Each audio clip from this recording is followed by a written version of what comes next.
ان الحمدللہ والصلاۃ والسلام علی سید الانبیاء والمرسلین وعلی آلہ الطیبین الطاہرین وعلی اصحابہ المہدیین۔ السلام علیکم احباب ذوالفقار، آج ہمارے ساتھ اگین انجینئر محمد علی مرزا صاحب موجود ہیں۔ ربیع الاول کا مہینہ ہے، ربیع الاول کے حوالے سے یہ اسپیشل پوڈ کاسٹ ہے۔ ہم ان سے 1 to 1 کاؤنٹر کوشچن کریں گے اور انجینئر صاحب اس کا جواب دیں گے۔ السلام علیکم سر۔ وعلیکم السلام ورحمۃ اللہ وبرکاتہ۔ ولا حول ولا قوۃ الا باللہ، اللہم صلی علی محمد وعلی آل محمد۔ جی شاہ جی، کھل ڈل کے بات کریں، آپ چونکہ بریلوی مکتب سے تعلق رکھتے ہیں اور ربیع الاول شریف کے حوالے سے ان کا ایک سینسٹیو ایریا ہے، تو میں چاہ رہا ہوں کہ آپ اس حوالے سے جو بھی پوچھنا چاہتے ہیں، ہمارا موقف لینا چاہتے ہیں، ضرور لیں۔ اچھا سر، بڑا اہم سوال ہے۔ قرآن حکیم میں اللہ تبارک تعالیٰ نے فرمایا کہ نزول قرآن کا جشن مناؤ۔ پھر کہا گیا ہے کہ کچھ حواریین تھے، انہوں نے کہا کہ ہمیں نعمت ہوان عطا فرماؤ اور ہم اس پہ عید منائیں گے، باقاعدہ عید کا لفظ ہے قرآن حکیم میں۔ تو آپ کیوں منکرین میلاد بنے ہوئے ہیں؟ آپ اگر ایک امت جو ہے وہ کھانے نازل ہونے پہ جو ہے عید منا رہی ہے، تو ہم نبی کے نزول پہ عید نہ منائیں؟ ضرور منائیں، لیکن اس طریقے پر منائیں جو اللہ کے محبوب صلی اللہ علیہ وآلہ وسلم نے تعلیم فرمایا۔ صحیح مسلم میں حدیث ہے، انٹرنیشنل نمبر کے مطابق 2750، آپ صلی اللہ علیہ وآلہ وسلم پیر کے دن کا روزہ رکھا کرتے تھے۔ آپ سے پوچھا گیا کہ آپ پیر کا روزہ کیوں رکھتے ہیں، تو آپ نے فرمایا فیہ ولدت وفیہ انزل علیہ، اس دن میں پیدا ہوا اور اسی دن مجھ پہ پہلی دفعہ وحی نازل ہوئی۔ تو نبی الاسلام نے جشن قرآن بھی منایا ہے، جشن میلاد بھی منایا ہے، ہر سال نہیں، ہر مہینے نہیں، ہر ہفتے منایا ہے پیر کا روزہ رکھ کے۔ تو یہ سنت طریقہ ہے، اس طریقے کے اوپر آپ منائیں۔ ہم کہتے ہیں آپ عید بھی لفظ بولنا چاہتے ہیں، ضرور آنری طور پر عید کا لفظ بولنا چاہتے ہیں، ضرور بولیں، لیکن اس عید کو ان عیدوں کے ساتھ مکس نہ کرے جو عید الاضحیٰ ہے یا عید الفطر ہے، اور یقیناً کوئی کرتا بھی نہیں ہے۔ وہ کہتے ہیں ہم آنری طور پہ اسے عید کہتے ہیں، جس طرح کہ جمعے کا دن بھی بخاری مسلم میں آیا کہ عید کا دن ہے، اور صحابہ کرام علیہم رضوان یوم عرفہ کو بھی عید کا دن سمجھتے تھے، یعنی خوشی کا دن، بار بار لوٹ کر آنے والا دن۔ تو اسی طریقے سے منڈے کا جو دن ہے، یہ نبی صلی اللہ علیہ وآلہ وسلم کی پیدائش کا دن ہے، اس کی آپ خوشی منائیں اور اس طریقے پہ منائیں جو نبی الاسلام نے تعلیم فرمایا۔ اگر آپ یہ سمجھتے ہیں کہ ہم نے خوشی اس طریقے پہ منانی ہے جو آج سے 800 سال پہلے شروع ہوا، تو ہم آپ سے پوچھیں گے کہ ان سے پہلے کے جو 600 سال کے مسلمان تھے، کیا وہ بڑے عاشقان رسول تھے یا ایک مملوک سلطنت کا بادشاہ جو ایوبی ڈائنسٹی میں سے ایک بادشاہ وہ گزرا ہے ملک المظفر، اس نے یہ مروجہ جو میلاد والا معاملہ ہے یہ 7ویں صدی ہجری کے اندر شروع کیا، 630 ہجری میں یہ فوت ہوئے، بمطابق 1233 عیسوی۔ آج چل رہا ہے 24 ستمبر 2023 بمطابق 7 ربیع الاول 1445 ہجری۔ تو یہ 800 سال پہلے یہ سارے کا سارا معاملہ شروع ہوا ہے۔ پھر اسے گود لیا اصل میں سلطنت عثمانیہ نے 1588 عیسوی کے اندر، آج سے آلموسٹ آپ سمجھ لیں 500 سال پہلے سلطنت عثمانیہ نے 12 ربیع الاول کی چھٹی ڈکلیئر کر دی تھی۔ اس کے بعد سے پھر یہ تھرو آؤٹ سارے کا سارا معاملہ چلتا رہا۔ اسی وجہ سے حرمین میں بھی میلاد کے جلسے جلوس ہوتے تھے، اور لوگ ہمیں کہتے ہیں کہ جی وہ وہابیوں کے آنے سے پہلے تو وہاں پہ میلاد کے جلوس بھی نکلتے تھے۔ بھائی ہم کہتے ہیں کہ جو میلاد کے جلوس نکالا کرتے تھے ان سے بھی پہلے جو 600 سال تک کسی نے تو یہ کام نہیں کیا۔ ان کی اگر آپ کو قدر نہیں ہے اور بعد والے لوگوں کی قدر ہے، تو پھر آپ خود ہی فیصلہ کر لیں کہ آپ کن کے ساتھ کھڑے ہوئے، اور پھر بار بار یہ کہنا کہ سوائے ابلیس کے جہاں میں سبھی تو خوشیاں منا رہے ہیں۔ بھائی آپ مروجہ طریقے کو جو نبی الاسلام کی وفات کے 600 سال بعد شروع ہوا، اس کو آپ ریلیٹ کر رہے ہیں اس اعتبار سے کہ جو اس طریقے پہ میلاد نہیں مناتا آپ اسے ابلیس کہتے ہیں، تو اس کا تو مطلب ہے کہ آپ نعوذ باللہ خلفائے راشدین کو، صحابہ کرام کو، اہل البیت کو ابلیس کہنا چاہ رہے ہیں، تو شرم کم کام ہے۔ سر یہ تو بڑی زیادتی والی بات ہے کہ جو جماعت جس نے اس ملک میں صحابہ کرام کا، اہل بیت کا دفاع کیا ہے، اور ہم نے جانیں تک گنوائی ہیں اس معاملے میں، اور ایک بڑی تحریک موجود ہے ہماری اہل سنت و جماعت کی، تو آپ تو یہ بڑی زیادتی والی بات کر رہے ہیں۔ ہم موجودہ جو اکابرین ہیں جو میلاد کا انکار کرتے ہیں، یہ ان کے بارے میں علامہ نعیمی رحمہ اللہ تعالیٰ نے فرمایا، تو آپ ڈائریکٹ صحابہ کرام کی طرف ہمیں گستاخ ڈکلیئر کرنے میں تلے ہوئے ہیں۔ جب آپ مروجہ طریقہ نہ اڈاپٹ کرنے پر باقیوں کو ابلیس کہہ رہے ہیں، اگر آپ اس سے مراد یہ لے رہے ہیں کہ کوئی پیر کے روزے کا قائل نہیں ہے، تو مجھے بتائیں اہل سنت میں سے کون ہے جو پیر کے روزے کا قائل نہیں ہے؟ کیا اہل حدیث کہتے ہیں کہ پیر کا روزہ نہیں ہے، یا دیوبند کہتے ہیں؟ یہ ابلیس پھر کسے کہہ رہے ہیں آپ؟ ابلیس اسی کو کہہ رہے ہیں جو آپ کے طریقے پہ میلاد نہیں منا رہا. اور اگر یہ اعلانیہ کہہ دے کہ اس سے مراد اہل حدیث اور دیوبند نہیں ہے تو جھگڑا ختم ہو جائے گا. یہ انہی کو ابلیس کہہ رہے ہوتے ہیں. لیکن یہاں پہ دیکھیں نا آپ کے جو بھی میلاد کا لفظ ہے یا میلاد کا معاملہ ہے، یہ ہمارے منانے کے بعد بھی آپ نے میلاد پہ ڈسکشن شروع کی ہے. اس سے پہلے میلاد پہ کوئی بات ہی نہیں کرتا تھا، نہ یہ حدیث بتائی جاتی تھی جو آپ بتا رہے ہیں کہ حضور نے فرمایا کہ مجھ پہ وحی نازل ہوئی، اسی دن میں پیدا ہوا. تو میلاد تو ہم نے شروع کیا، تو اس کے بعد آپ کے معاملات اس پہ طرف آئے نا؟ نہیں، ہم تو شروع سے ایسا ہی کر رہے ہیں. اچھا. اور جہاں تک تعلق ہے اہل حدیث کا یا دیوبند کا، تو وہ خود ذمہ دار ہے. دیوبند بھی میلاد کے قائل تھے، ان کے بڑے بزرگ المحند علی المفند میں انہوں نے باقاعدہ میلاد کے حوالے سے لکھا ہے کہ ہم قیام تعظیمی کو جائز نہیں سمجھتے میلاد کے موقع پر، باقی تو جو مروجہ طریقہ ہے اس میں سے کئی چیزیں وہ بھی کرتے ہیں، وہ قائل ہیں. اور ہم تو یہ سمجھتے ہیں کہ اس بات پہ اجماع امت ہے کہ ربیع الاول کے مہینے میں جو بھی جمعے کے خطبے ہوں وہ نبی صلی اللہ علیہ وآلہ وسلم کے میلاد سے متعلق، آپ کی سیرت سے متعلق ہونے چاہیے. باقی یہ کہنا کہ جی ہماری وجہ سے یہ میلاد زندہ ہے، تو بھئی یہی بات تو شیعہ بھی کرتے ہیں. شیعہ کہتے ہیں اگر ہم نے واقعہ کربلا کو گود نہ لیا ہوتا تو اہل سنت نے کبھی بھی آل البیت کا ذکر نہیں کرنا تھا. تو اگر ان کے اس اعتراض کے اوپر بریلوی یہ ماننے کے لیے تیار ہیں کہ یہ شیعہ کا اعتراض بالکل ٹھیک ہے کہ چونکہ انہوں نے کربلا کو اتنا ہائی لائٹ کیا ہے محرم کے دنوں میں کہ مجبوراً انہیں بھی شان حسین بیان کرنی پڑی اور یزید کو کنڈیم کرنا پڑا، تو ٹھیک ہے ہم آپ کی بات مان لیں گے. لیکن ادھر یہ کیا کہیں گے، نہیں ہماری تو کتابیں بتا رہی تھی، ہم تو اہل بیت کے ماننے والے ہیں. تو بھائی ہماری بھی کتابیں بتا رہی تھی، ہم مسلم شریف کے ماننے والے ہیں. یہ کیسا ہو سکتا ہے کہ مسلم شریف میں کوئی حدیث ہے نبی علیہ السلام کی اور ہم اس کا انکار کر دیں؟ ہمارا اختلاف صرف مروجہ طریقے کے اوپر ہے، میلاد منانے کے اوپر نہیں ہے. ٹھیک ہو گیا. مسلم شریف کی آپ نے بات کی، بخاری شریف میں ایک حدیث موجود ہے کہ جو صوابہ تھی لونڈی ابو لہب کی، اسے اس نے آزاد کیا اور بتیجا سمجھ کے کیا. تو کہا جاتا ہے کہ اس حدیث میں ہے کہ اسے باقاعدہ طور پہ میٹھا شہد ملتا ہے دونوں انگلیوں سے. کسی نے ہاں میں کہا تھا، تو عبداللہ ابن عباس سے بھی یہ روایت ہے، اور کافی کتابوں میں اہل سنت کی اس میں حوالے موجود ہیں میرے پاس ابھی. تو آپ بتائیں کہ جب وہ بتیجا سمجھ کے اس نے لونڈی آزاد کی تو اسے اتنا دوزخ میں مل رہا ہے معاملہ، تو ہم اگر رسول سمجھ کے میلاد میں ہمیں کچھ نہیں ملے گا؟ آپ کا کیا خیال ہے؟ جی میرا خیال ہے یہ حدیث سب سے پہلے تو مولا علی کو سنانی چاہیے تھی، اور اس کے بعد انہیں ریکویسٹ کرنی چاہیے تھی کہ آپ کوفے میں شفٹ ہوئے ہیں اور پہلے 3 خلفاء کے ساتھ رہے ہیں، آج حکومت آپ کے ہاتھ میں ہے، تو آپ عمار بن یاسر کی ڈیوٹی لگائیں سبیل کے اوپر، اور مولا حسن حسین کی ڈیوٹی لگائیں کوفے کی جامع مسجد میں کہ وہ محفل نعت کا اور محفل میلاد کا ارینج کریں، اور اسی طریقے سے سلمان فارسی کی ڈیوٹی لگائیں اس بات کے اوپر کہ وہ جھنڈوں کا کوئی بندوبست کریں. تو یہ مولا علی کو بھی یہ حدیث سنانی چاہیے تھی.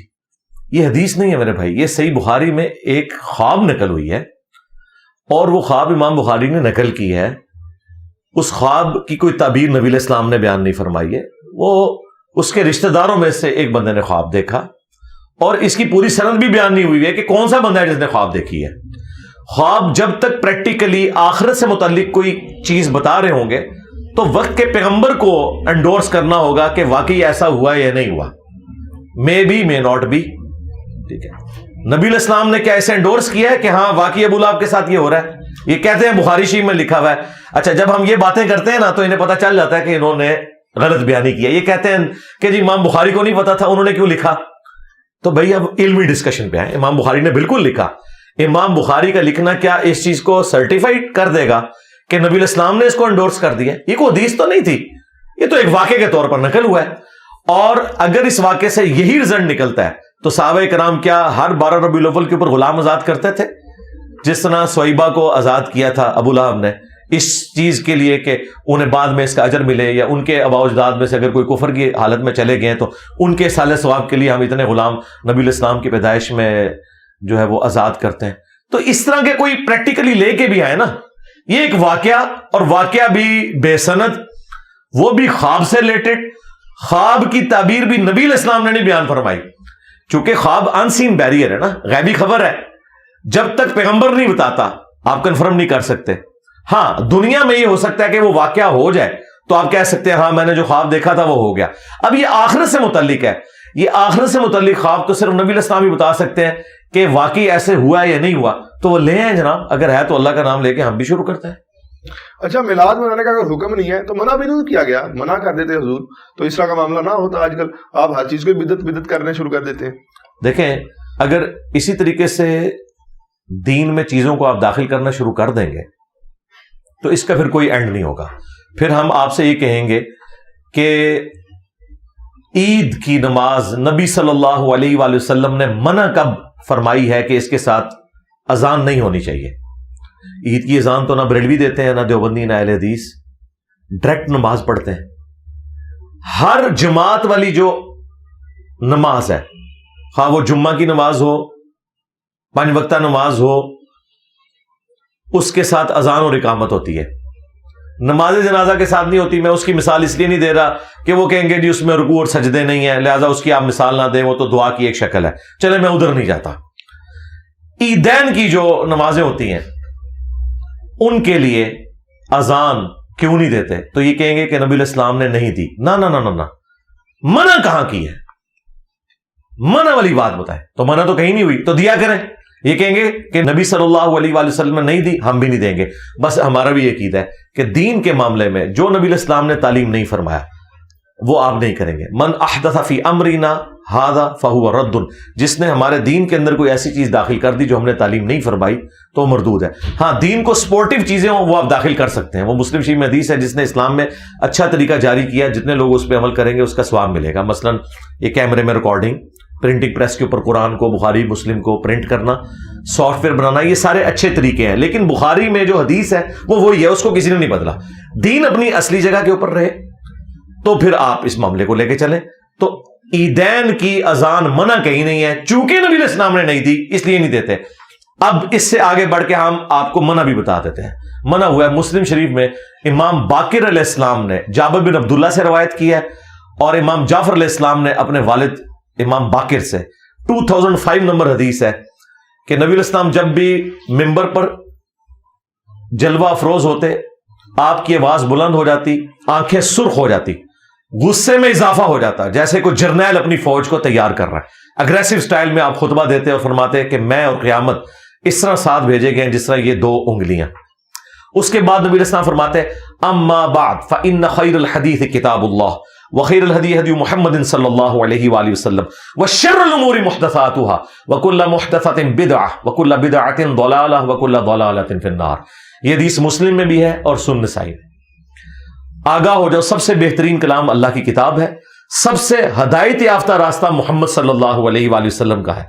بدترین کام وہ ہیں جو دین میں خود سے جاری کر دیے جائیں, اور یہ تمام کام بدعتیں ہیں, اور تمام بدعتیں گمراہیاں ہیں, اور تمام گمراہیاں جہنم میں لے جانے والی ہیں. جی اس حدیث کے اندر منع ہو گیا کہ جو محمد صلی اللہ علیہ وآلہ وسلم کا طریقہ ہے وہ سب سے بہترین ہے, جو دین میں خود سے کوئی داخل کر دے وہ بدترین امور ہے.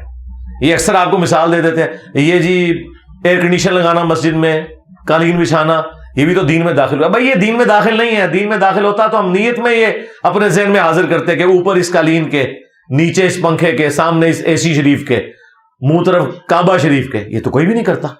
بلکہ ہم کیا کرتے ہیں, ہم یہ کہتے ہیں کہ نماز ہم اللہ کے لیے پڑھ رہے ہیں اور اس میں ان چیزوں کا کوئی تعلق نہیں ہے. یہ دین کو سپورٹنگ چیزیں ہیں, نہ کہ یہ دین کا حصہ ہے. آپ نے ہوائی جہاز پہ جانا ہے, حج کے لیے جائیں, اونٹ پہ جانا ہے جائیں, یہ دین کو سپورٹیو چیزیں. حج کے وہی 7 چکر رہیں گے, وہ نہیں بدل سکتے. اسی طریقے سے جمرات پہ آپ نے کنکریاں مان دی ہیں, خواہ آپ ٹرین میں جا کے ماریں, خواہ آپ پیدل جا کے ماریں, لیکن وہ ایکٹیویٹیز نہیں بدلیں گی. تو لہذا دین میں صحیح مسلم میں میلاد منانے کا طریقہ بتا دیا گیا ہے روزہ رکھ کے. اب وہ روزے کی سحری آپ نے ہوٹل سے جا کے کرنی ہے, آپ کی مرضی ہے, چاول کھا کے کرنی ہے, آپ کی مرضی ہے, لیکن وہ رہے گا روزہ. آپ اس کو جھنڈیوں کے ساتھ ریلیٹ کرنا, لائٹنگ کرنا, اور پھر کہنا جی آپ اقبال ڈے بھی مناتے ہیں, اور جی قائد اعظم ڈے بھی مناتے ہیں, اور یوم پاکستان بھی مناتے ہیں. اور بھائی وہ کوئی دینی ایکٹیویٹیز ہیں؟ اقبال ڈے کو ہم دینی ایکٹیویٹی کے طور پر تو نہیں مناتے. نبی علیہ السلام ایک دینی پرسنالٹی ہے. آپ کے ساتھ کوئی چیز بھی آپ جوڑیں گے تو اس کو نبی صلی اللہ علیہ وآلہ وسلم, خلفائے راشدین کی اور اہل البیت کی مہر لگنا ضروری ہے, ادروائز وہ بدعت ہوگی دین میں.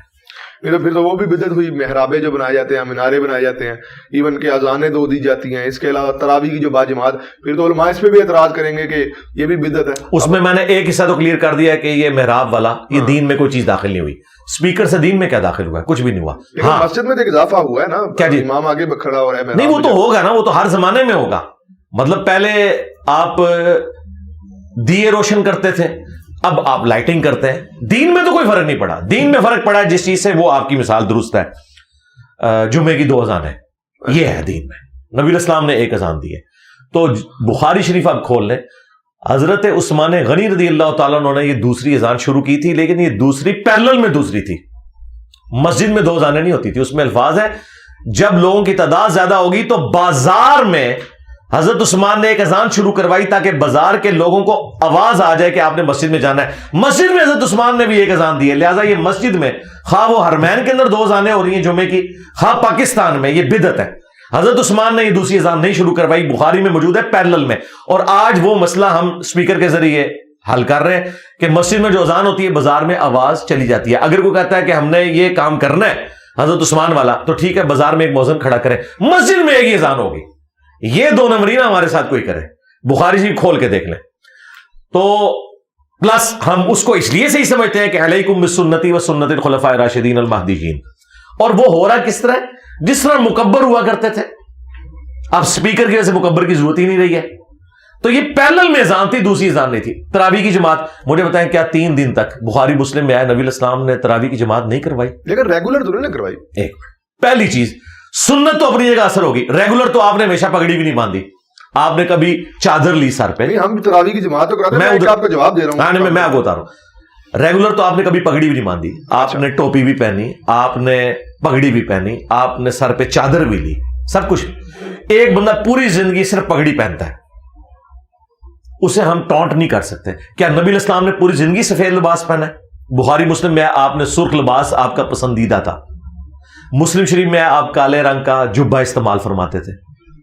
اسی طریقے سے ابن ماجہ میں آیا کہ سفید لباس پاکیزہ ہے، اپنے مردوں کو بھی اس میں دفناؤ اور مسجد میں بھی سفید لباس پہن کے آؤ.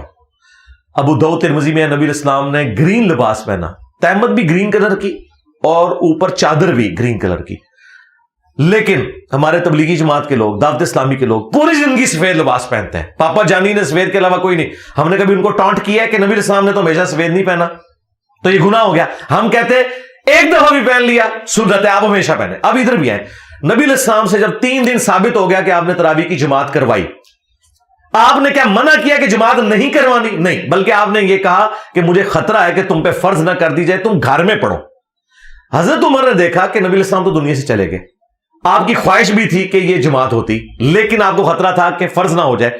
تو اب تو وہی نازل کوئی نہیں ہونی. تو نبی الاسلام کی سنت کو انہوں نے زندہ کیا. 3 دن آپ نے پڑھی تھی، آپ نے اس کو 30 دن کیا. لیکن وہ 3 دن تو سنت تھی نا. جس طرح سفید لباس آپ نے ہمیشہ نہیں پہنا، لیکن ہم ہمیشہ پہننے والے کو بدعتی نہیں کہتے. ہم کہتے ہیں بھلے ایک دفعہ بھی نبی علیہ السلام نے کوئی عمل کیا ہے. آپ کیا نبی علیہ السلام نے پوری زندگی انگوٹھی پہن کے رکھی ہے؟ یہ آپ سارے پیر فقیر لوگ انگوٹھی کو لے کے بیٹھے ہیں. نبی علیہ السلام کی تو انگوٹھی اس کام کے لیے ہے ہی نہیں تھی. وہ تو آپ بخاری مسلم میں آتا ہے صحابہ کرام نے کہا کہ یہ جو باہر کے ملک کے حکمران ہیں دوسرے، وہ بغیر مہر کے خط کو ایکسیپٹ نہیں کرتے، تو آپ نے مجبوراً انگوٹھی بنوائی تھی. یہاں پیروں کی انگوٹھیاں نہیں اترتی. ہم نے کبھی انہیں ٹانٹ کیا ہے؟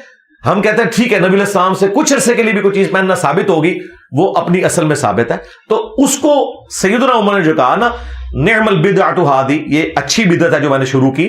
تو اب بدعت کی ڈیفینیشن آپ سمجھیں کیا ہے. حضرت عمر نے کوئی نیا کام دین میں داخل نہیں کیا، اور اس سے بڑھ کر یہ بتاتے نہیں ہیں کہ اسی بخاری کے حدیث میں حضرت عمر نے خود تو جماعت سے نماز ہی نہیں پڑھی، گھر چلے گئے اور جاتے ہوئے انہوں نے کہا کہ اس سے بہتر مرد کی وہ نماز ہے جو آخری پہر میں رات کو اٹھ کے پڑھتا ہے. حضرت عمر تو خود تراویح گھر پڑھتے تھے. وہ شروع اس لیے کروائی تھی. اچھا یہ بھی جھوٹ ہے کہ جی حضرت عمر نے تراویح کی جماعت شروع کروائی، بالکل جھوٹ ہے. بخاری مسلم میں ہے کہ حضرت عمر نے یہ دیکھا کہ لوگ ٹولیوں کی شکل میں جماعت کرواتے ہیں مسجد میں، جماعت کبھی ختم نہیں ہوئی. اے پھکا لے لو، اے جھوٹ مار دے گے تواڈے نال. نبی علیہ السلام کے دور میں، صحابہ کے دور میں، حضرت ابوبکر کے دور میں، حضرت عمر کے دور میں جماعتیں ہوتی تھی ٹولیوں کی شکل میں. حضرت عمر نے ایک امام کے پیچھے انہیں اکٹھا کیا کہ بجائے یہ کہ مختلف جگہ پہ جماعتیں ہو رہی ہوں، تمیم داری کی ڈیوٹی لگائی ابی ابن کعب کی. اور اس سے بڑھ کر آپ کو شاید برا لگے، الموطا امام مالک میں یہ حدیث موجود ہے جو بخاری مسلم میں تو صرف ان بندوں کے نام تھے، تمیم داری اور ابی ابن کعب. الموطا امام مالک میں ہے کہ انہیں کہا کہ 11 رکعتیں پڑھاؤ، 3 وتر اور 8 تراویح. اور آپ تو کہتے ہیں انگریزوں نے 11 رکعتیں شروع کروائی ہیں، تو 20 ہوتی تھی. اور اس کے بعد امام مالک 20 والی روایت بھی لے کے آئے ہیں، لیکن اس میں یزید بن رومان جو ہے اس نے حضرت عمر کا زمانہ ہی نہیں پایا. بالکل سونے کی مور سے یہ حدیث ہے. اور آپ نے جن مفتی احمد یار خان نعیمی صاحب کا حوالہ دیا سوائے ابلیس کے جہاں میں سبھی تو خوشیاں منا رہے ہیں, انہوں نے خود مانا ہے کہ یہ حدیث ٹھیک ہے الموطا امام مالک کی, لیکن وہ کہتے ہیں حضرت عمر کو غلط فہمی ہو گئی تھی, بعد میں 20 ہی کروا دی تھی. تو حضرت عمر کو غلط فہمی وہابیوں کی وجہ سے ہوئی تھی؟ کوئی غلط فہمی نہیں ہوئی ہے. 11 رکعت ہی ہے. اگر نوافل کو زیادہ پڑھ لیتا ہے اس میں تو کوئی حرج نہیں, کوئی حرج نہیں, پڑھے. ہاں جی بالکل پڑھے, لیکن باقیوں کو یہ نہ کہ یہ کام چور ہے, یہ کہ باقی سنت کے مطابق کر رہے ہیں, ہم فالتو کر رہے ہیں. جی کریں آپ جتنے مرضی کریں, میں کہتا ہوں 40 پڑھیں آپ, ہمیں کوئی اعتراض نہیں ہے. صحابہ کرام سے 11 سے زیادہ بھی ثابت ہے, ہم نے تو خود ثابت کیا ہے. ابو داؤد میں حدیث موجود ہے, ایک صحابی کہیں سفر پہ گئے ہوئے تھے, وہاں انہوں نے 11 رکعتیں پڑھائی. وہاں پہ 11 رکعت کا ذکر نہیں صرف ہے کہ قیام اللیل کروایا. واپس جب اپنے گاؤں میں آئے نا تو باقی لوگ انتظار کر رہے تھے, ان کا حضرت ہم تو آپ کا انتظار کر رہے ہیں, آپ تو ہمارے امام ہیں. انہوں نے دوبارہ بھی وہاں تراویح پڑھائی. تو میں اہل حدیث کو بھی کہتا ہوں کہ اگر 8 بھی پڑھائی تھی تو 16 تو انہوں نے پڑھ لی. ہم زیادہ کو حرام نہیں سمجھتے, تابعین سے ثابت ہے. لیکن ہم یہ کہتے ہیں کہ یہ جو کم چور اور آپ کہتے ہیں یہ تہجد کی نماز تھی, ہے ہی 20 رکعت ہے, اس کے اوپر اجماع ہے, یہ غلط بات ہے. 8 رکعت کے اوپر اتفاق ہے پلس 3 وتر. بخاری مسلم میں واضح ہے کہ رمضان ہو یا غیر رمضان, نبی علیہ السلام کی رات کی نماز یہ ہوتی تھی. اور رات کی نماز تہجد, وتر, قیام اللیل, تراویح, یہ ایک ہی نماز کے مختلف نام ہے. اور وہی نماز جب ہم رمضان میں پڑھتے ہیں اسے تراویح کہہ دیا جاتا ہے. اور تراویح کا لفظ بھی حدیث میں کہیں نہیں آیا, یہ فقہا کی ٹرم ہے, جس طرح سنت موقدہ غیر موقدہ. اچھا, بدعت حسنہ کا لفظ بھی تو فقہا کے ہاں ٹرم یہ یوز ہوئی ہے. ابھی آپ نے بھی ذکر کیا کہ حضرت نے کہا میں بدعت حسنہ, میں نے بدعت نعیمہ میں نے شروع کی ہے.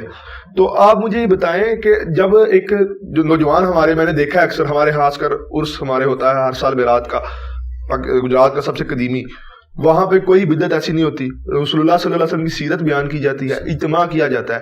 اچھا, چند نوجوان آ کے اگر رسول اللہ کی سیرت بیان سن رہے ہیں, آپ تو یہاں پہ اکیڈمی میں کرتے ہیں اجتماع, یہ کہ کہاں لکھا ہے کہ اتوار کے دن ہی آپ نے کرنا ہے لازمی, آپ نے بھی فکس دن رکھا ہوا ہے. اگر کوئی 12 ربیع الاول اجتماع کرتا ہے اور سیرت رسول بیان کرتا ہے, یہ کہاں کی بدعت ہو گئی؟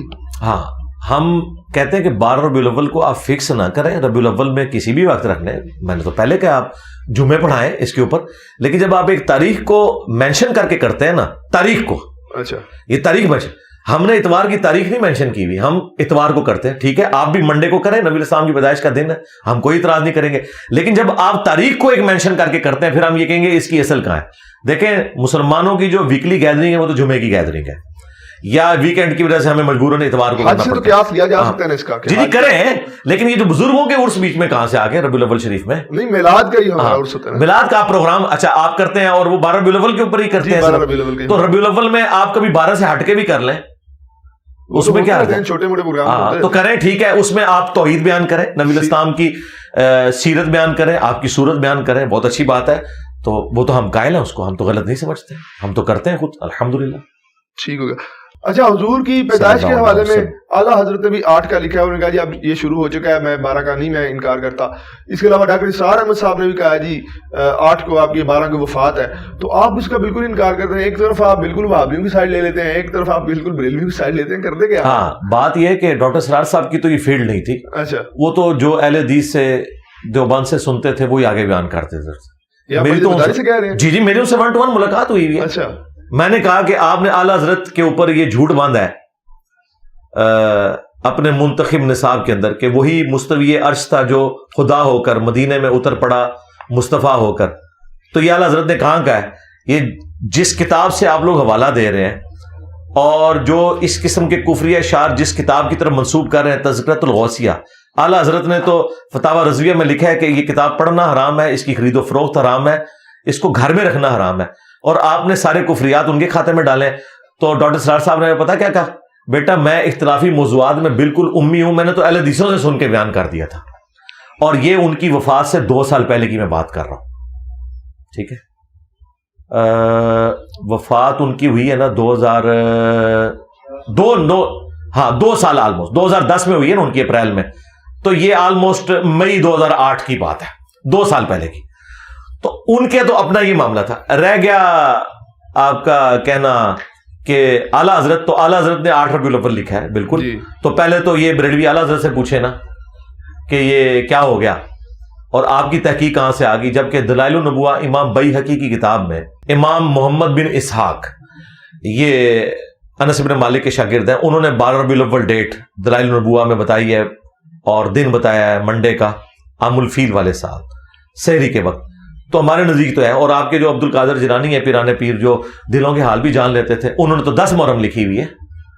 کہتے ہیں جی انہوں نے تو صرف قول نقل کیا. بھائی قول نقل کر کے بتاتے نا کہ ربیع الاول ہے, وہ بھی علماء سے سن سنا کے نقل کر گئے. اور ایک غوث وقت ہے, اسے یہ نہیں پتا کہ اس کے نبی کی پیدائش کس مہینے میں ہوئی, مہینہ بھی غلط لکھا ہوا ہے. ایک آبرین میں اختلاف تو رہا ہے نا اب اس طرح. نہیں, حدیث کی کتابوں میں تو ربیع الاول ہے جی. اچھا, ربیع الاول پہ کبھی امت کا اختلاف نہیں ہے. ربیع الاول کے مہینے پہ کوئی اختلاف نہیں ہے. تاریخ میں ہے کہ شیعہ جو ہیں وہ 17 ربیع الاول کہتے ہیں, حالانکہ اصول الکافی میں بھی 12 ربیع الاول لکھا ہوا ہے چیپٹر نمبر 110 میں. اہل سنت کے ہاں 12 ربیع الاول ملتا ہے دلائل النبوہ کے اندر. ربیع الاول کا مہینہ اور منڈے کا دن, اس کے اوپر تو اتفاق ہے. تاریخ پہ اگر کسی نے کوئی اکا دکا قول لکھا ہے تو اس کی کوئی اہمیت نہیں ہے. حدیث کی کتاب دلائل النبوہ میں 12 ربیع الاول ہے. اچھا, آپ نور ہونے کا بھی حضور کا انکار کرتے ہیں صلی اللہ علیہ وسلم. حضور کو اللہ تبارک تعالیٰ نے فرمایا کہ تمہارے پاس آ گئی کتاب اور نور, تو اس لحاظ سے مجھے بتائیے گا کہ کیا آپ بالکل نور کا انکار کرتے ہیں؟ یار مجھے یہ بتائیں, ہر وہ گالی جو اہل حدیث کو آپ لوگ دیتے ہیں وہ میرے کھاتے میں کیوں ڈالتے ہیں؟ میں نے رفع الیدین شروع کر کے آپ کے اوپر اتنا بڑا ظلم ڈھا دیا ہے کہ وہابیوں کے عقیدے آپ میری طرف منسوخ کرتے ہیں. بھائی وہابی یزیدی ہیں, میں تو یزید کے والد کا بھی دفاع نہیں کرتا اس حوالے سے جو انہوں نے امت کے اوپر یہ تحفہ مسلط کیا. باقی صحابی ہونے کی وجہ سے ہم رضی اللہ عنہ کو کہتے ہیں. تو میرا کیا لینا دینا وہابیوں کے ساتھ؟ وہ تو ناسبیت کی طرف مائل ہے. یہاں پہ بھی میں نے کب کہا کہ نبی الاسلام نور نہیں ہے؟ نبی الاسلام نور ہے, واضح ہے قرآن میں, انا ارسلناک شاہدا ومبشرا ونذیرا وداعیا الی اللہ باذنہ وسراجا منیرا. نبی الاسلام وہ سورج ہے جو باقیوں کو چمکا دیتا ہے. اور یہ جو آپ نے آیت کا حوالہ دیا ہے سورۃ المائدہ کی, قد جاءکم من اللہ نور وکتاب مبین, یہ تو میں مکہ شریف میں بیٹھا ہوا تھا تو یہ دیوبندی جو ایک مولانا ہے وہ سرخ داڑھی والے مولانا مکی, تو وہ کہہ رہے تھے دیکھیں یہ بریلوی جھوٹ بولتے ہیں اور یہ کہتے ہیں کہ جی اس آیت میں نور سے مراد جو ہے وہ نبی الاسلام ہے. تو اب ظاہر ہے کہ میں تو اس وقت ان کے ساتھ انٹریکشن نہیں کر سکتا تھا, تو میں صرف ان کو دیکھ کے ہنس رہا تھا کہ ان بیچاروں کا علمی لیول یہ ہے کہ انہیں یہ پتہ ہی نہیں ہے کہ اہل سنت کے جو پہلے مفسر ہیں ابن جریر طبری, جن سے حافظ ابن کثیر نے آلموسٹ چھاپا مارا ہے تفسیر ابن کثیر میں, ان کی ہے تفسیر طبری جسے تفسیر ابن جریر بھی کہتے ہیں. انہوں نے اس آیت کے کانٹیکسٹ میں لکھا ہے کہ یہاں نور سے مراد نبی الاسلام کی مبارک ذات ہے اور اللہ کی کتاب ساتھ آئی, اور نور سے مراد انہوں نے کہا نور ہدایت. یہ ذہن میں رکھیے گا, نور ہدایت ایز اے اسپیشی نبی الاسلام انسان ہے. اگر کوئی یہ کہتا ہے نبی الاسلام انسان نہیں ہے تو رسول اللہ کی توہین کر رہا ہے. کیوں؟ اللہ تعالیٰ نے ایز اے اسپیشی انسانوں میں انہیں مبعوث کیا ہے. سورہ بنی اسرائیل میں ہے اگر زمین پر فرشتے آباد ہوتے تو فرشتوں میں سے پیغمبر آتا, یہ انسانوں میں سے ہے. اور انسانیت کو ناز ہے کہ اللہ کے محبوب صلی اللہ علیہ وآلہ وسلم انسان تھے.